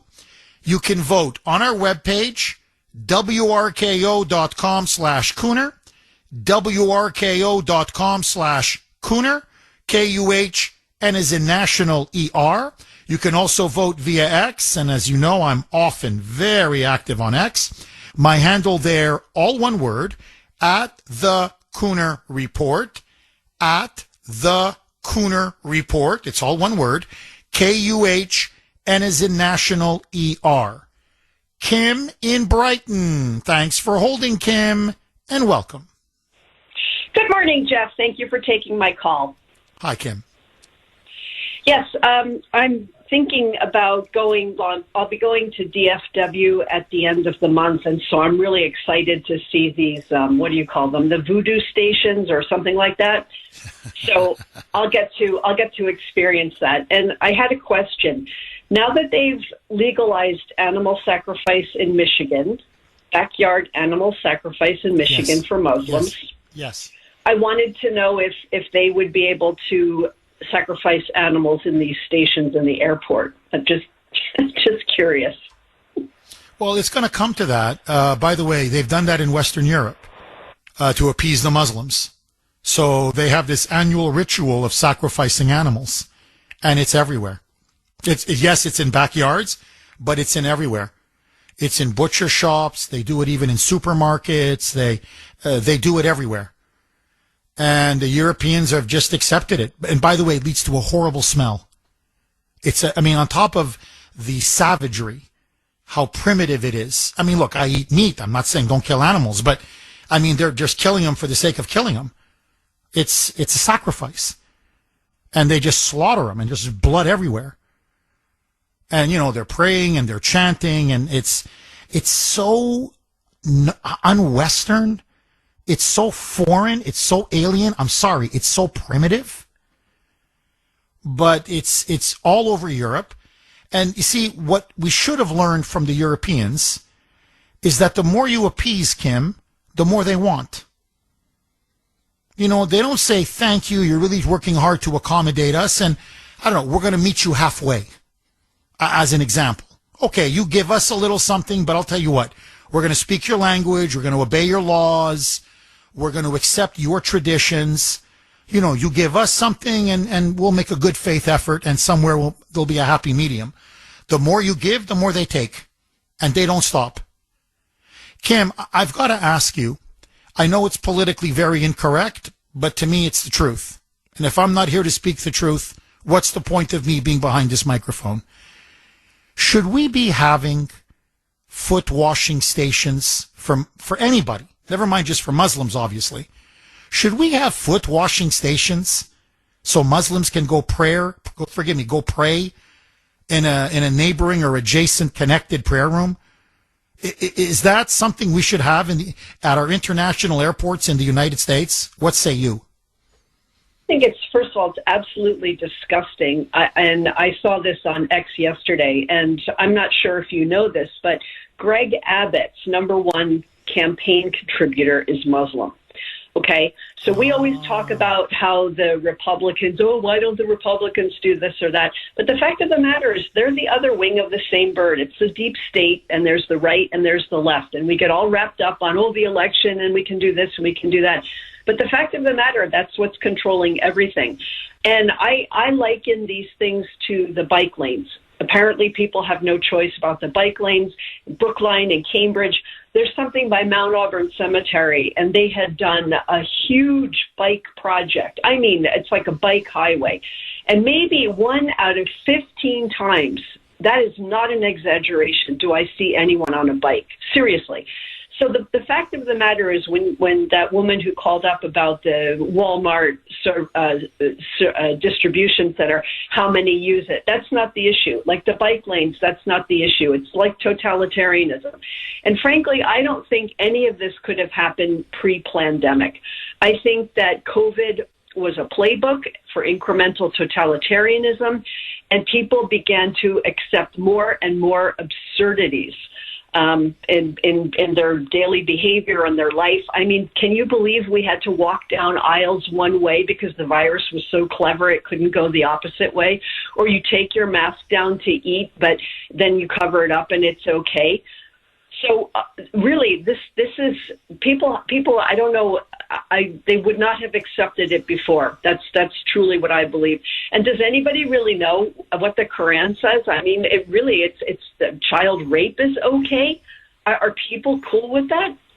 I don't know. I mean, I just look at this and it is mind-boggling. Kim, caller of the week. I'm telling you, caller of the week. Brilliant call and well stated. 617-266-6868 is the number. Okay, a lot of reaction. I mean, the text line, it's burning up. It's going nuclear. This is from 617. Jeff, this really should be your question of the day. Why are we fighting Islam in Iran, but voting them into office in America? That is a great point. That is an absolutely great point, 617. Okay, very, very quickly. Huge scandal now, and this ties into exactly what we're talking about. In the Muslim faith, obviously pork, pigs, but pork is prohibited. So they hate pigs as animals. They despise them. They're what's called haram. Okay, forbidden. Dogs are right up there. Not quite as pigs, but almost. They despise dogs. They hate dogs with a passion. Under Sharia law, you're prohibited from owning a dog, or unless you absolutely need one, say a sight dog or whatever, but you are permitted to beat it, you're permitted to kill it, you're permitted to abuse it. Well, listen now to this. When Abdul El Sayed, the Democrat Senate nominee for Michigan, for the U.S. Senate in Michigan, who, by the way, his full name is Abdul Rahman Mohammed El Sayed. When he was running, he was in charge of in Detroit. He was the director of the Detroit Health Department in 2015. He oversaw Detroit's animal control. And under his watch, there was a massive scandal where he oversaw a slaughterhouse. That's what it was called, a slaughterhouse, in which over 4,000 dogs and cats were killed. This guy goes around killing dogs. Forget what killing dogs, slaughtering dogs. The guy is sick. Okay, he's sick. He's an open supporter, he said it, practitioner supporter of Sharia law. In his own home, you know, he has the Quran, obviously. He has a book, commentaries on the Quran, by the leading chief ideologist of the Muslim Brotherhood. This is, Abdul Mohammed El Sayed.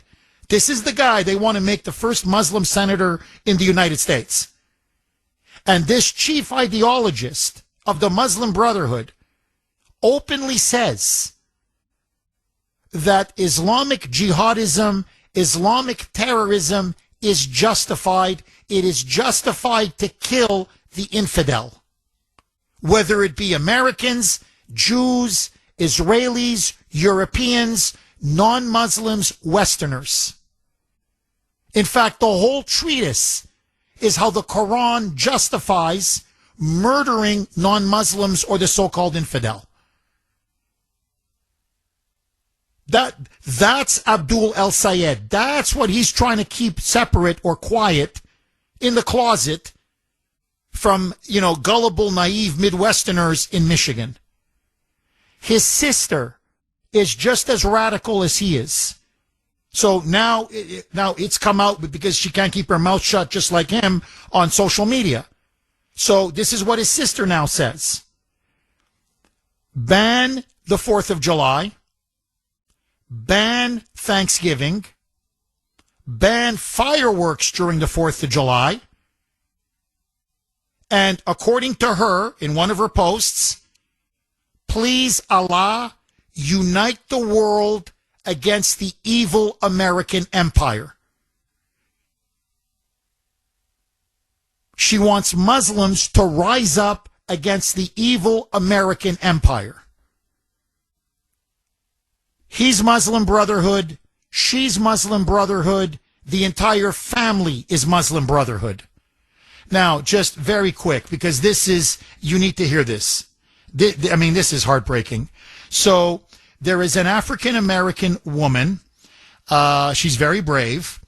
And she went, this is very recent, she went to this Terminal D at the Dallas-Fort Worth International Airport. And currently, right now, they have a chapel. They're going to smash the chapel and turn it into a Muslim prayer room to accommodate Muslims and, of course, to build these foot washing stations. Here is what she writes.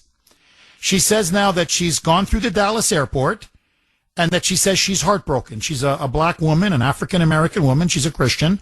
And she says, quote, that it's all the chapels now, not just in Terminal D, but in other terminals, that the chapels have a compass on the ceiling so you know how to pray to Mecca. So the chapels have already been redesigned to make sure, and she says all she sees now are Muslim men coming in. She went to chapels at the Dallas-Fort Worth airport.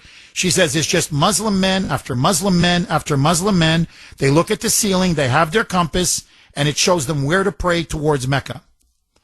She says there are no Christian symbols whatsoever. She says not even a Bible is laid out. She says now they did have a few Bibles, but they were in the cabinets. But apparently she was told when they have the Muslim prayer rooms coming in 2 weeks, the Bibles are going to be haram, forbidden.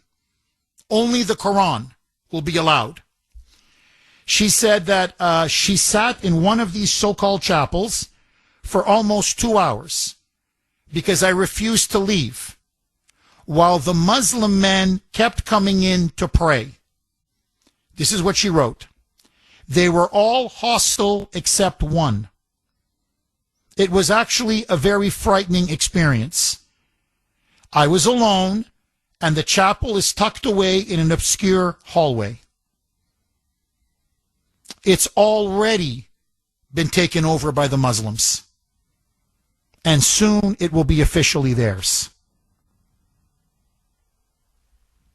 617-266-6868 is the number. Nick in Weymouth.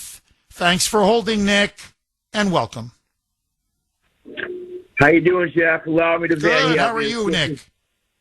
Great, thank you. I remember a man talking about borders, languages, and culture a long time ago on the airwaves. Anyways, these things are all connected. Big oil, climate change, what's happening in Iran, what's happening at the Dallas International Airport. Yeah, let's talk about that one. Where are the crooked, corrupt federal judges, the ACLU, and the atheists in stopping this nonsense? That is city-owned property, owned by Dallas. Nick, do me a favor. You're on a roll. Yes, it is city-owned property. It's an international airport. Okay, let's go right back to Nick in Weymouth. Nick, you're on a roll. You're saying that the Dallas airport is on publicly owned land. Yes. Paid for by taxpayer dollars. Yes. So they have no right to be building these foot washing stations for Muslims and then tied to prayer rooms with compasses showing them exactly where the location of Mecca is and a stack of Qurans for people to read and recite prayers. Please pick up where you left off, Nick. Thank you. Big-time Muslims washing their feet. Why? Because they're filthy rich. That's why. Literally and figuratively. Now, unlike Quincy, Massachusetts, couldn't put up a statue of St. Michael and St. Florian on the public property. So again, where are those crooked judges, the ACLU and the atheists when you really need them? But let's step aside and look. This is mind control in a highly visible, highly traveled facility. That's what it's all about. They're going to inflict their beliefs on us, but it shouldn't stand. And this thing, what happened to climate change? The same no-good bums who went against the conservatives with their worshiping of climate change, when in reality, we're looking at a big dose of big oil over there in Iran, aren't we? Well, we don't talk about that, but guess what? The big-time Muslims are behind all of this crap, okay? Thomas Jefferson knew the Muslims for what they were, gangsters, like in Chicago, like in New York, like in everywhere else, okay, when we were troubled by gangsters. They have been replaced by the FBI, by the way, if you ask me, certainly under the Democrats. Okay, so right now we have a guy, I'm not saying he's Thomas Jefferson, but he's dealing with the Barbary pirates who are now disguised as the purveyors of big oil. Well, big oil is here for a long time, couple of thousand years, and let's face it, that's what it is. They don't get to have the right to command all that, right? And I'll leave you with this. Let's go back to Thomas Jefferson. The tree of liberty must be refreshed from time to time with the blood of patriots and tyrants. And unfortunately, I believe we're going to see some of that. But you referred to that what might be happening in Ireland, and I hate to see that happen there, but something has to happen, okay? Because what is happening is they're doing it to us in a very faint and unobtrusive way until they get complete control. Well, Nick, I got to say this, and Nick, thank you as always for always very thoughtful calls. Look, once you bring radical Islam into your society, it's almost difficult. It's very difficult, almost impossible to uproot them and get rid of them. It's just very, very hard.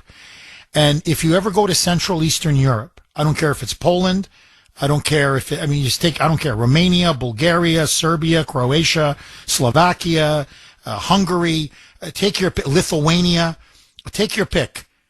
They've had experience with Muslims going back 1,500 years.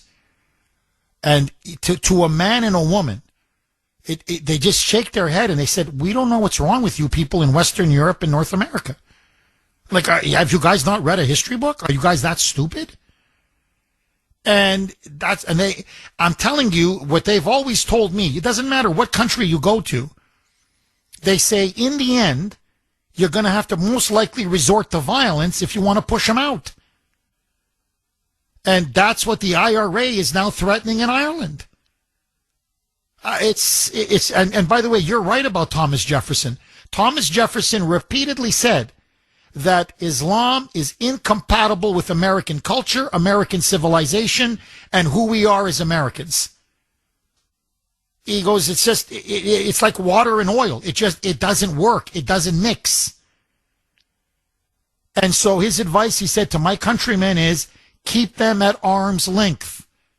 Let them, as I said, let the East be East and let the West be West. In other words, look, they're entrenched in the Middle East. There's nothing we can do about that. So leave them there. But if you start bringing them here, they're going to bring the Middle East with them here. And sadly, that's what we've done. And I'll tell you why. Because we were sold one of the biggest lies in history, which is that Islam is a religion of peace. Now, look, obviously there are many peaceful Muslims. That goes without saying. But if you notice, most of them are cultural Muslims, very moderate Muslims. But when you start talking about the fundamentalists, the militants, those that, read the Quran religiously and adhere to it scrupulously, just look at the results. It's all over the world. It's been there for 1,500 years. How much evidence do you need? Now, I just want a couple of things. I promise I'm going to go back to the phones. This is from 781. Again, you can text the Kuhner Man, 70470, 70470. Jeff, I'm sorry, but you're being way too easy and soft on Abdul El Sayed and his family. Okay, I didn't think I was, but okay. We need to deport the whole family, all of them. This is what Abdul El Sayed's sister just recently posted on social media. She hates the 4th of July. She hates fireworks. She hates Thanksgiving. She calls America a, quote, evil place, unquote. She hopes the whole world, quote, rises against the U.S. empire, unquote. Jeff, these people don't just criticize America, they openly despise it. Bingo. Bingo. Now, very quickly, this is what you are not going to hear on any corporate media outlet. You're not going to hear it anywhere. CNN, MS Now, NBC, CBS, ABC, Fox, Newsmax, nowhere. Because they're afraid. Because if you start to really expose Islam, radical Islam, then you're going to get a fatwa. And so they just rather sweep this under the rug. So I want all of you now to listen to this. This is in Dearborn, Michigan, where there's going to be a big anti-Sharia law protest on Tuesday. An Islamic teacher in Dearborn, highly respected, in a room full of young Muslim Arab American kids. This is what he said to them. Quote, despite all their technology, Americans are so uncivilized and backward. They wipe themselves with toilet paper. Allah sent us to civilize them because they are the lowest form of human nature. Christians are so jealous of us, their nation is dying. Now, you want to know what hatred for the nation that took you in as refugees looks like? That's what it is. They despise us. They hate us. Now, you're going to say, Jeff, what is this? They wipe themselves with toilet paper. Isn't wiping yourself with toilet paper a good thing? Of course, but it's Western. In Islamic countries, you can look it up. Forgive me, they wipe themselves with their left hand. They believe it's a purer way of wiping yourself after you go to the bathroom. What? So they believe that wiping yourself with your left hand is superior to using toilet paper. That using toilet paper is backward, primitive, and uncivilized. Yet wiping your rear end with your left hand, that's civilized. Now, this is what I mean when I say some cultures are so alien and incompatible with the West. This is what you get. And when you import the third world, you become the third world because they refuse to change. Now, let me just read you one more. I mean, I could do this all day, but I'm just going to read you one more. This is a speech given in Dearborn again by the wife of a very prominent imam. So she's standing there in front of a massive crowd of Muslim Americans. And you see her, she's got the hijab, her face is almost covered, her body is completely covered from shoulders all the way down to her feet. And this is what she said. And they all got up and gave her a standing ovation. Quote, we don't want to assimilate into American society and disappear. We want to completely revamp Americans and make them Muslims. Our objective, our final objective, is to create an Islamic system that rules all over America. They're not hiding it. And by the way, to be fair to them, they say the exact same thing in Europe, Western Europe, openly, nakedly, in Canada, in Australia, in New Zealand, what we consider the West. And now they're openly saying it here. And look, this is going to get a lot of people upset. But if I'm not here again to speak the truth, what's the point of me being behind this microphone? To give them the due, to give the devil his due, to give them their due. What they say here is what they say everywhere.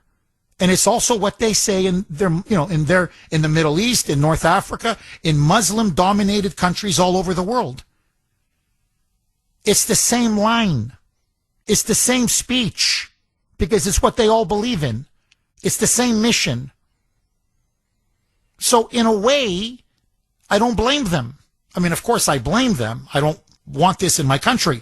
But what I'm saying is they are who they are. It's like the snake. Well, the snake is not going to change his nature. So in a way, I don't blame the snake. Well, who do you blame, Jeff? I blame the person that opened the door and let him in. I blame the person that opened the door, let him in, and now that we know it's a snake, and we know the snake wants to bite us and kill us, and they still coddle, protect, and shield the snake. to allow even more snakes and more snakes until your house is overrun with snakes. So, in a way, I don't blame them. In all honesty, I blame us. And I'm sorry, we had 9/11. We had the Boston Marathon Islamic terrorist bombing. We had the Pulse nightclub in Orlando. We had, we had in Texas. How many military bases did we see get shot up by radical Islamist terrorists? And over and over and over and over and over again. We knew who they were, and we still let them in. 617-266-6868. I drive part-time for Uber, and when any rideshare driver drops someone off at Logan, and if that driver wants to pick up a ride from Logan, they first have to go to the Uber rideshare Lyft corral, if you will. They have to go there first. So I get out of my car. This is years ago, about 5 years ago. I got out of my car at the rideshare parking lot. As I head towards the bathroom, I see to my right a prayer room. It looks like a plexiglass greenhouse. All these shoes outside. You can see through it and see the prayer rugs. I go into the bathroom. This is prior to a recent renovation. Signs up, please do not wash your feet in the sinks. Then they rehabilitated the entire men's bathroom in stainless steel and created 4 sit-down stations to wash their feet. And there are so many of them there. You'll see dozens of shoes outside sometimes, the prayer room.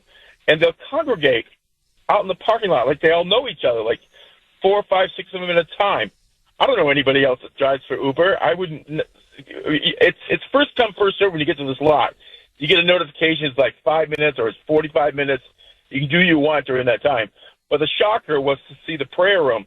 I tried to send a picture of it to you on your through Instagram, but because I did it via a screenshot, I couldn't do it. And then I Googled while I've been on hold prayer room and bathrooms for Muslims at Logan. I couldn't find it at all.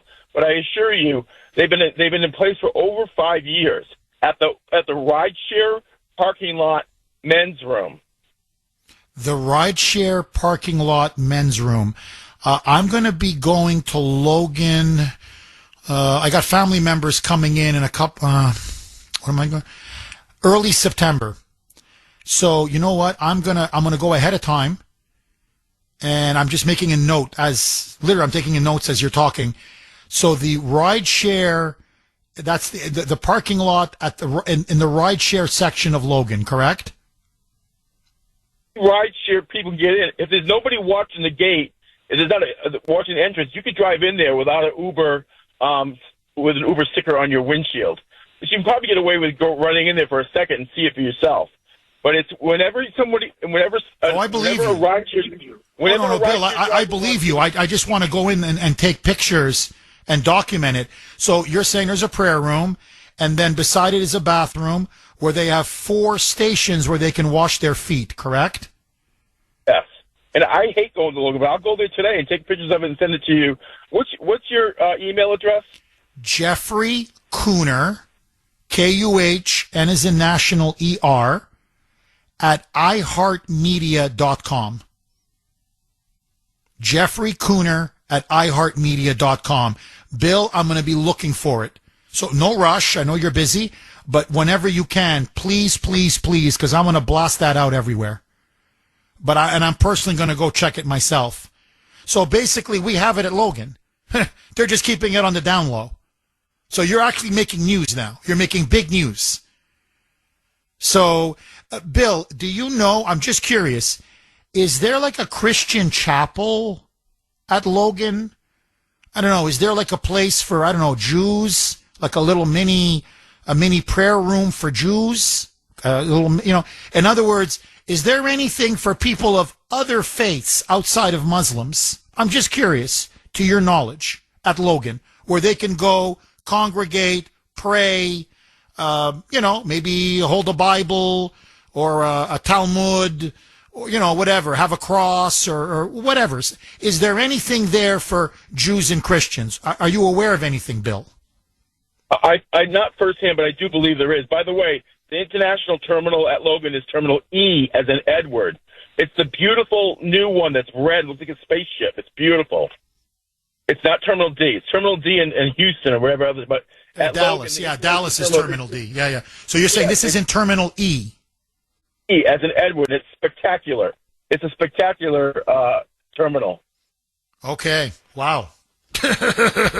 Wow. Bill, let me ask you this. Do you think that there should be prayer rooms? And should there be foot washing stations for Muslims in airports? Where do you stand? I think it's, in this instance, there are times when it is legal to discriminate against someone. But I'm a full-time real estate agent on the side. As an example, students in Boston are not a protected class. You can discriminate them and choose not to rent to them. But if we are headed towards a fatwa or some collision course with Muslims, I think there must be some provision in our laws that can dissuade them from gathering any traction. So I think you're against it then, right? I'm against it. I'm against accommodating any Muslim or anyone from Islam who has a violent tendency, and it's in their Quran that they will lie. It's okay for them to lie for the purpose of their promoting their agenda. But you know what I'm going to do, Bill, and thank you very much for that call. It's an incredibly informative and important call. We've made news. I'm telling you, we've made news today. And so whatever you can, please send me those pictures. But I'm going to do a whole show, and I'm just going to go through the Quran. I mean, chapter and verse. Okay? Chapter and verse. I'm just going to go through it, and I'm going to read it, and I'm telling you, you're going to be shocked. You're going to be absolutely shocked.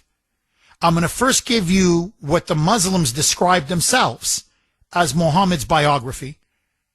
So what they, I'm not going to, so no one can say, oh, Kuhner got it from, I don't know, Encyclopedia Britannica or from some non-Muslim or anti-Muslim author.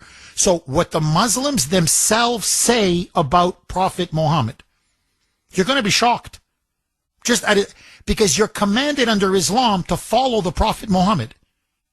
To a T. Okay, so what he did, you must do, or to the best of your ability.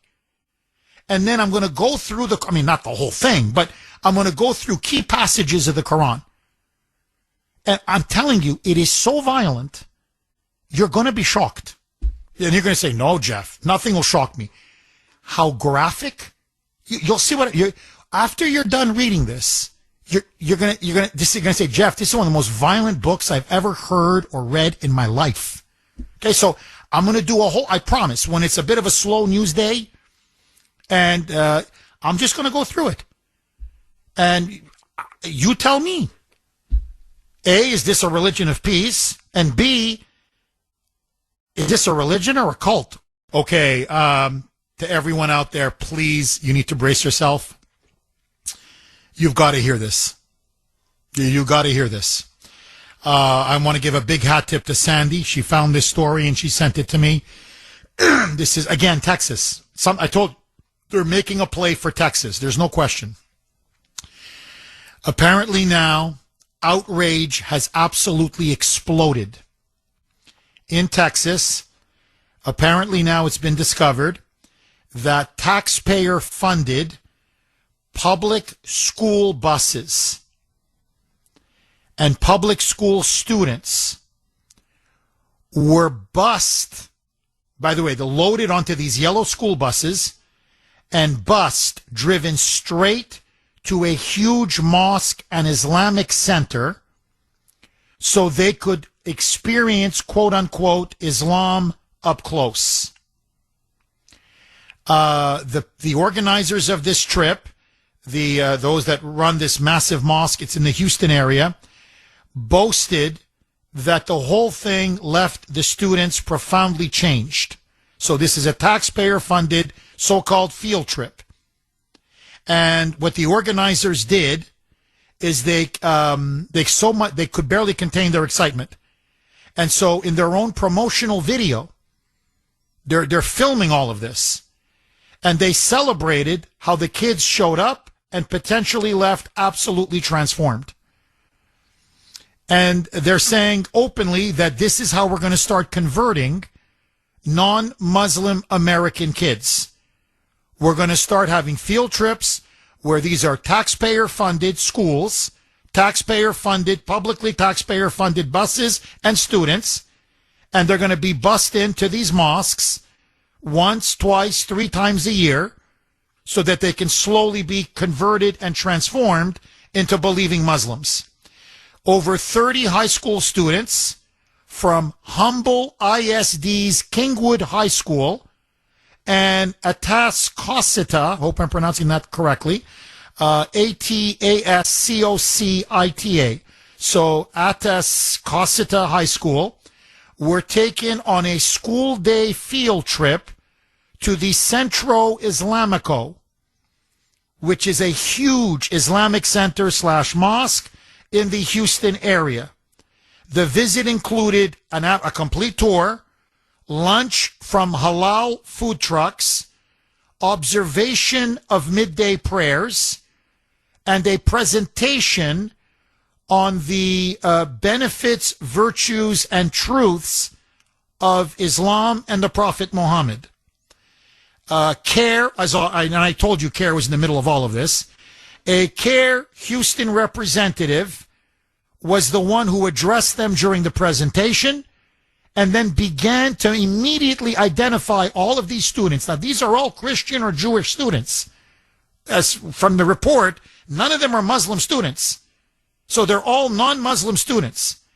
But a CARE Houston representative spoke to them about their quote-unquote rights as Muslim students and allies of Muslim students, quote-unquote. And you look at the video, they're interviewing students afterwards, and the students say they have left profoundly changed, that they have a brand new respect for Islam. Some would say they want to get more material to read up to possibly convert to Islam, and that they want to go and revisit this center and tell their friends to revisit this center. Now, as many are pointing out, there are no students being bused to churches or Jewish temples. Why? Because this is what the left keeps arguing, and the Democrats. They keep saying we must keep religion out of the schools, separation of church and state. But not when it comes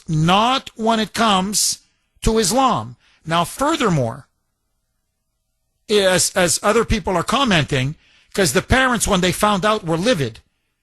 Because back in the day, parents had to sign a permission slip to send your child on a field trip, especially if you're going to go to a mosque or to a church or to anything to do with religion.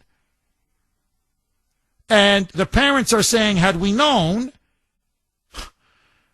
we would have said no. It would have been a hard hell no. And many parents are asking the schools, are you taking any Muslim children to, say, churches or synagogues? And the schools are saying no. Literally, they're just saying no. We have a partnership with CARE. We have a partnership now with this local, massive mosque and center. And so it's going to be a tradition now. This is a precedent, a pattern, where at least 3-4 times a year, they're going to be busing in high school students from the greater, Houston area to go to this mosque. They're trying to indoctrinate the kids into Islam. On our dime. On our dime. And CARE is behind it. And that's why, to me, Kim in Brighton was the call of the week. I did not know this, that Governor Greg Abbott, one of his biggest #1 donors, is a prominent, Muslim businessman. That's why the Republicans are silent, because they're taking the money. Joining us now, as she always does at this time, she is the co-founder, CEO, and president of Kelly Financial Services. And yes, that is her wonderful name, Kelly. Kelly, how are you? Good morning, Jeff. I am good. You know, retirement is supposed to be a time when we can finally slow down a little, enjoy life, and hopefully have a greater peace of mind. But today, many retirees tell us they actually feel more anxious than they have expected. Between the constant headlines, political uncertainty, healthcare concerns, and just the nonstop flow of information coming at us every day, it can be difficult to separate what really matters from what's simply noise. And while we can't control every headline or predict what's going to happen next, we can prepare for the future. That's why we're offering a complimentary copy of my book, Retire Your Fear, Plan Your Future. It addresses many of the questions and concerns people face as they approach and move through retirement, with a focus on thoughtful preparation and making informed decisions. To request your complimentary copy, give us a call at Kelly Financial or email kelly@kellyfinancial.org. Jeff, I'll continue this conversation tomorrow morning at 9 a.m. on Safe Money Strategies Radio. And if you miss us, you can always catch our radio rewind on our website.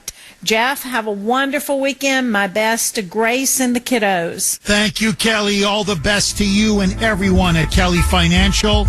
To get a copy of that book, Retire Your Fear, Plan Your Future by Kelly. And I urge all of you, if you can, do get it. Call now, 888-800-1881, 888-800-1881, or you can actually email Kelly herself personally, kelly@kellyfinancial.org. That's kelly@kellyfinancial.org.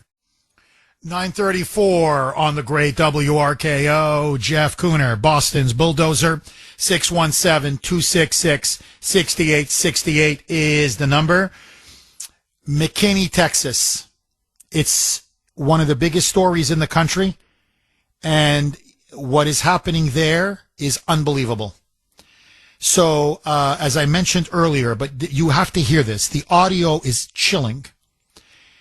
This small Texas town did not want a giant super Islamic center and mega mosque. But it doesn't matter. The city council, 7-0, unanimously, including the mayor. And by the way, from my understanding, everybody on that city council is non-Muslim. I mean, they're Christians. I don't know. I don't know if they're even Jewish, but they're definitely not Muslims. They all voted against the overwhelming, massive opposition of local residents to approve the construction, listen to this, of a 33,000 square foot Islamic center and this super mosque right there in the, in the heartland of Texas.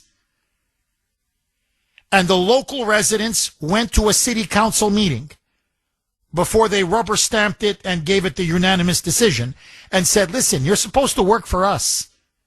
We're telling you we don't want this here. Why are you forcing this down our throats? And it was one speaker after another. When I say the room was packed, it was people out the door. It was overwhelming opposition. I want you to listen now. There was an Iranian woman. She fled Iran. She's now an American citizen. She's speaking out against this super mosque in McKinney. Listen to what she says to Americans. You don't understand what is happening. Roll cut 20, Mike. Pay attention, please, because this is not the Middle East. This is Houston, Texas, 2026. People marching, holding up these beautiful signs, stand beside the oppressed. Hussein stood against injustice. So moving, right? So peaceful. Except I'm Iranian and I know exactly what I'm looking at. In America, you need to wake up, buddy, because you are looking at a Trojan horse. And what exactly are they pushing with this super mosque and this Islamic center? Listen to this very same Iranian woman. Roll cut 20A, Mike. How do you think Iran became Muslim in the first place? Did they just politely hand out pamphlets? No, of course not. In the 7th century, the Arab Islamic conquest invaded Persia. They destroyed the 1,000-year-old Zoroastrian civilization. They burned libraries. They forced conversions or made people pay a tax just to stay alive. They did the same thing to Egypt. Egypt was Christian, for God's sake. The Copts were conquered, subjugated, and erased. This is not a religion just peacefully hanging out. Historically, it is an ideology of conquest. And these signs about Hussein and Karbala? Let's talk about the actual Battle of Karbala in 680 AD. It was not some noble fight for human rights. It was a political power struggle. Hussein and Yazid were fighting over the land, over the caliphate, over who got to rule the empire. And by the way, Karbala is not some barren desert where they were dying of thirst for no reason. It sits right between two rivers. The whole romanticized victim story? Political propaganda designed to keep people mourning and compliant. Islam was started by the sword. It spread by the sword. It expanded by the sword. And it governs by the sword. And I want you to listen to just, in other words, and she's completely right, the Middle East today was all Christian. Iran was a Christian country. Egypt was a Christian country. Syria, Lebanon, I could run down the whole list. There was all a Christian country. They were all Christian nations until they got subjugated and conquered by Islam. Now, there was another person who went there to speak. And it's heartbreaking because he's almost having a heart attack. It's an Iranian Christian who fled Iran, is now an American citizen. But he's a Christian. So he's seen Sharia law up close. He's experienced it in Iran. And his name is Eddie Issa. And he's speaking at that McKinney, Texas City Council meeting. And he's pleading, he's begging the city council. You don't know what Sharia law is. You have no idea what you are now allowing into McKinney and into Texas and into America. Roll cut 21, Mike. My name is Eddie Issa. I'm a Sharia law survivor from Iran. And I'm here to tell you, this is a dangerous ideology you're allowing in their country. Every country that is Islamic now, it used to be a Christian country. And we were soft Christians and we allowed these people to come in, bring their Sharia law into their countries and slowly kill us off left and right. Let me make it very clear to you. Christianity is a personal relationship with God where it says, render unto Caesar's what is Caesar's, render unto God what is God's.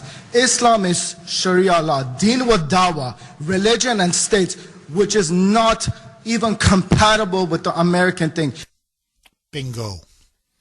Religion and state, mosque and state. There is no separation. There never will be separation. In other words, it's incompatible with the Constitution. It's incompatible with America. It's incompatible with Western society and Western civilization.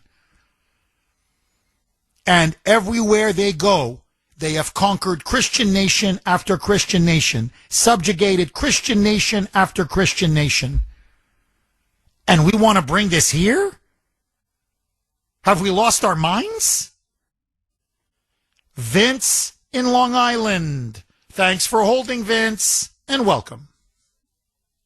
Jeff, I can feel your blood pressure going up. I think you're due for a vacation soon. Anyhow, it's complete insanity. What we need to do here is we need to let in people into this country that hate the place they're leaving, not people who come here to hate America. And it's disgusting how all these invaders are virtuous, noble people, and we're the scum for accommodating them. We have the enemy within, which is the greatest enemy of all. And basically, these people are using their religion as a weapon. They're using our Constitution to destroy us with it. They have the America haters that help them along, like the ACLU and all that stuff. And they keep saying that we're a nation of immigrants, except the immigrants are people who are invited here to assimilate and contribute. These are invaders. They're clear invaders. I mean, Trump should really declare a national emergency because we're really under attack. It's just that they're not invading with weapons, but our Constitution is their weapon. And basically our decency is the greatest weapon they have to use against us. We can't just let... Oh, Vince, I'm up against a hard break. Man, are you on a roll. All right, let's go right back to Vince in Long Island. Vince, I'm telling you, you're killing it. You're absolutely killing it. Yes, we're a nation of immigrants, but immigrants who want to come, love this country, assimilate, contribute. As you put it, not to come here to hate our country. So please pick up where you left off, Vince. Like I said, we need to let in people that hate the place they're leaving, not the people who want to bring the hated place that they're leaving here. That's the insanity. Anyhow, it's a slow boil. And what's happening is these conquerors are multiplying. They're procreating at 4 times our rate. It's just a matter of time before they overtake us. And you see like a country like Canada, Quebecistan in particular, they're gone. They're not even putting up a fight anymore. They're more interested in their squabbles between English and French than an entire alien enemy overtaking them, which is what's happening. And you were talking about those kids that were taken to those Muslim mosques or whatever. Those are basically Potemkin village type of arrangements where you're brainwashing them like the Soviets used to brainwash a few idiots over here to show them how great and virtuous their societies were. And you were saying before that, voting and all that stuff. But what does that say with the voting when 7 members of that city council voted against the people that voted for them to do a certain thing? So obviously I don't think voting is even working. The last resort is the Second Amendment, as you know. Because if your voted representatives don't do what you say, what's the alternative? It's complete insanity. I mean, and what are we going to let in next? Are we going to let in Incas with human sacrifice because that's a permitted culture that is above our own? I mean, it's insane. They already tried to conquer Spain in the 700s, the Muslims, and it was a big fight to take it back. And then there was a Spanish Inquisition in the 1400s. If you don't fight for your culture, you're going to lose it. And to answer your survey question, who's the most dangerous? I think the most dangerous are the communists. They're not socialists, they're communists. Because they are the advanced troops that facilitate for the mass invasion to take place. That's who's the most dangerous. And as far as dogs and all that stuff, I remember Obama eating dogs, so he's one of them. There's no question. And Vince, I promise I'll give you all the time you need. No, he's on record in an interview saying not only did he eat dogs when he was in Indonesia, but that he loved it. That it was like a gourmet. It was like you haven't lived until it was like, mwah, it was like delicious. It's like a delicacy. And I'm like, you're bragging about eating dogs? You're disgusting. And you're right. That gave the whole game away. Clearly he's one of them. But anyway, keep going, Vince. How far off was Trump when he said in Minnesota they're eating the cats and the dogs? And you just said that animal... That was Ohio, Vince. That was Ohio. The cats. Those were the Haitians. But anyway, keep going. That was Ohio? That was not Minnesota? Okay. Anyhow, these atheists, these left-wing radical dirtbags who are constantly trashing Christianity, ridiculing it, they can't stand the sight of any Christianity. How do they put up with these 7th century barbarians? Not a word. Where's the feminazis, the abortion fanatics, the pro-transgenders, the gays and all that stuff? They're in favor of this culture that the first thing they do is they're going to eliminate them. I mean, it's complete insanity what's going on. Trump really, he's got to go down as a historical figure and save Western society because Europe is gone, Canada's gone, and I don't know who's going to save us. Us. Vince, honestly, I think that's what Kuhner Country, I think today is a watermark show. I think it's a watershed show because what Kuhner Country overwhelmingly, the calls, the texts I'm getting, the emails, my God, my inbox is, I'm going to spend half the weekend just for, going through the inbox, which is fine. I don't mind. But what I think Kuhner Country is saying is it's up to us. It's going to be up to us. You, me, Kuhner Country, the American heartland, MAGA, the people. We're going to have to save our country because clearly our craven politicians, Trump accepted, obviously. I think he's one of the few that has the guts to stand up to him. But it's going to be up to us. It's not going to be our politicians, that's for sure. Vince, as always, dynamite call. And have a great weekend. Thank you, my friend. Steve in Stoneham. Thanks for holding, Steve, and welcome, Rip. The first one was back in the early or mid 90s. I was flying back to Boston, and I had to connect through Dallas with a very long layover. And it happened to be on a Sunday. So I was walking through the terminal, and I saw a chapel, and they're just getting ready to have Mass. So I said, oh, good, that'll take care of that. So I went in, and I'm sitting there, and I noticed on one of the walls, it just said the word East. And I'm saying, why are they putting that there? And then halfway through the Mass, two Muslims came in, knelt down towards the wall, and started praying right in the middle of our Mass. Ay, ay, ay. So it's been going on for a long time. Steve, I want to ask you this in all sincerity.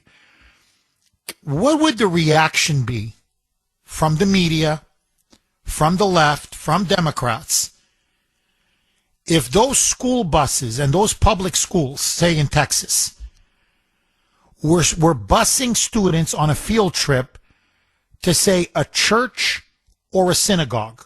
But let's just keep it to a church. If they were busing them in to, I don't care, Catholic, Protestant, take your pick, into a Christian church, and then they were given a video and a presentation about the blessings of Christianity, and were told to, participate or whatever, observe a Mass being performed. What do you think the left would, am I wrong? The ACLU would be suing. The media would be hollering, this is fascism, Nazism, Christian nationalism. They would be going berserk. Am I wrong, Steve? No, you're 100% correct. They'd be all over it. It's just, I don't know what's happening, but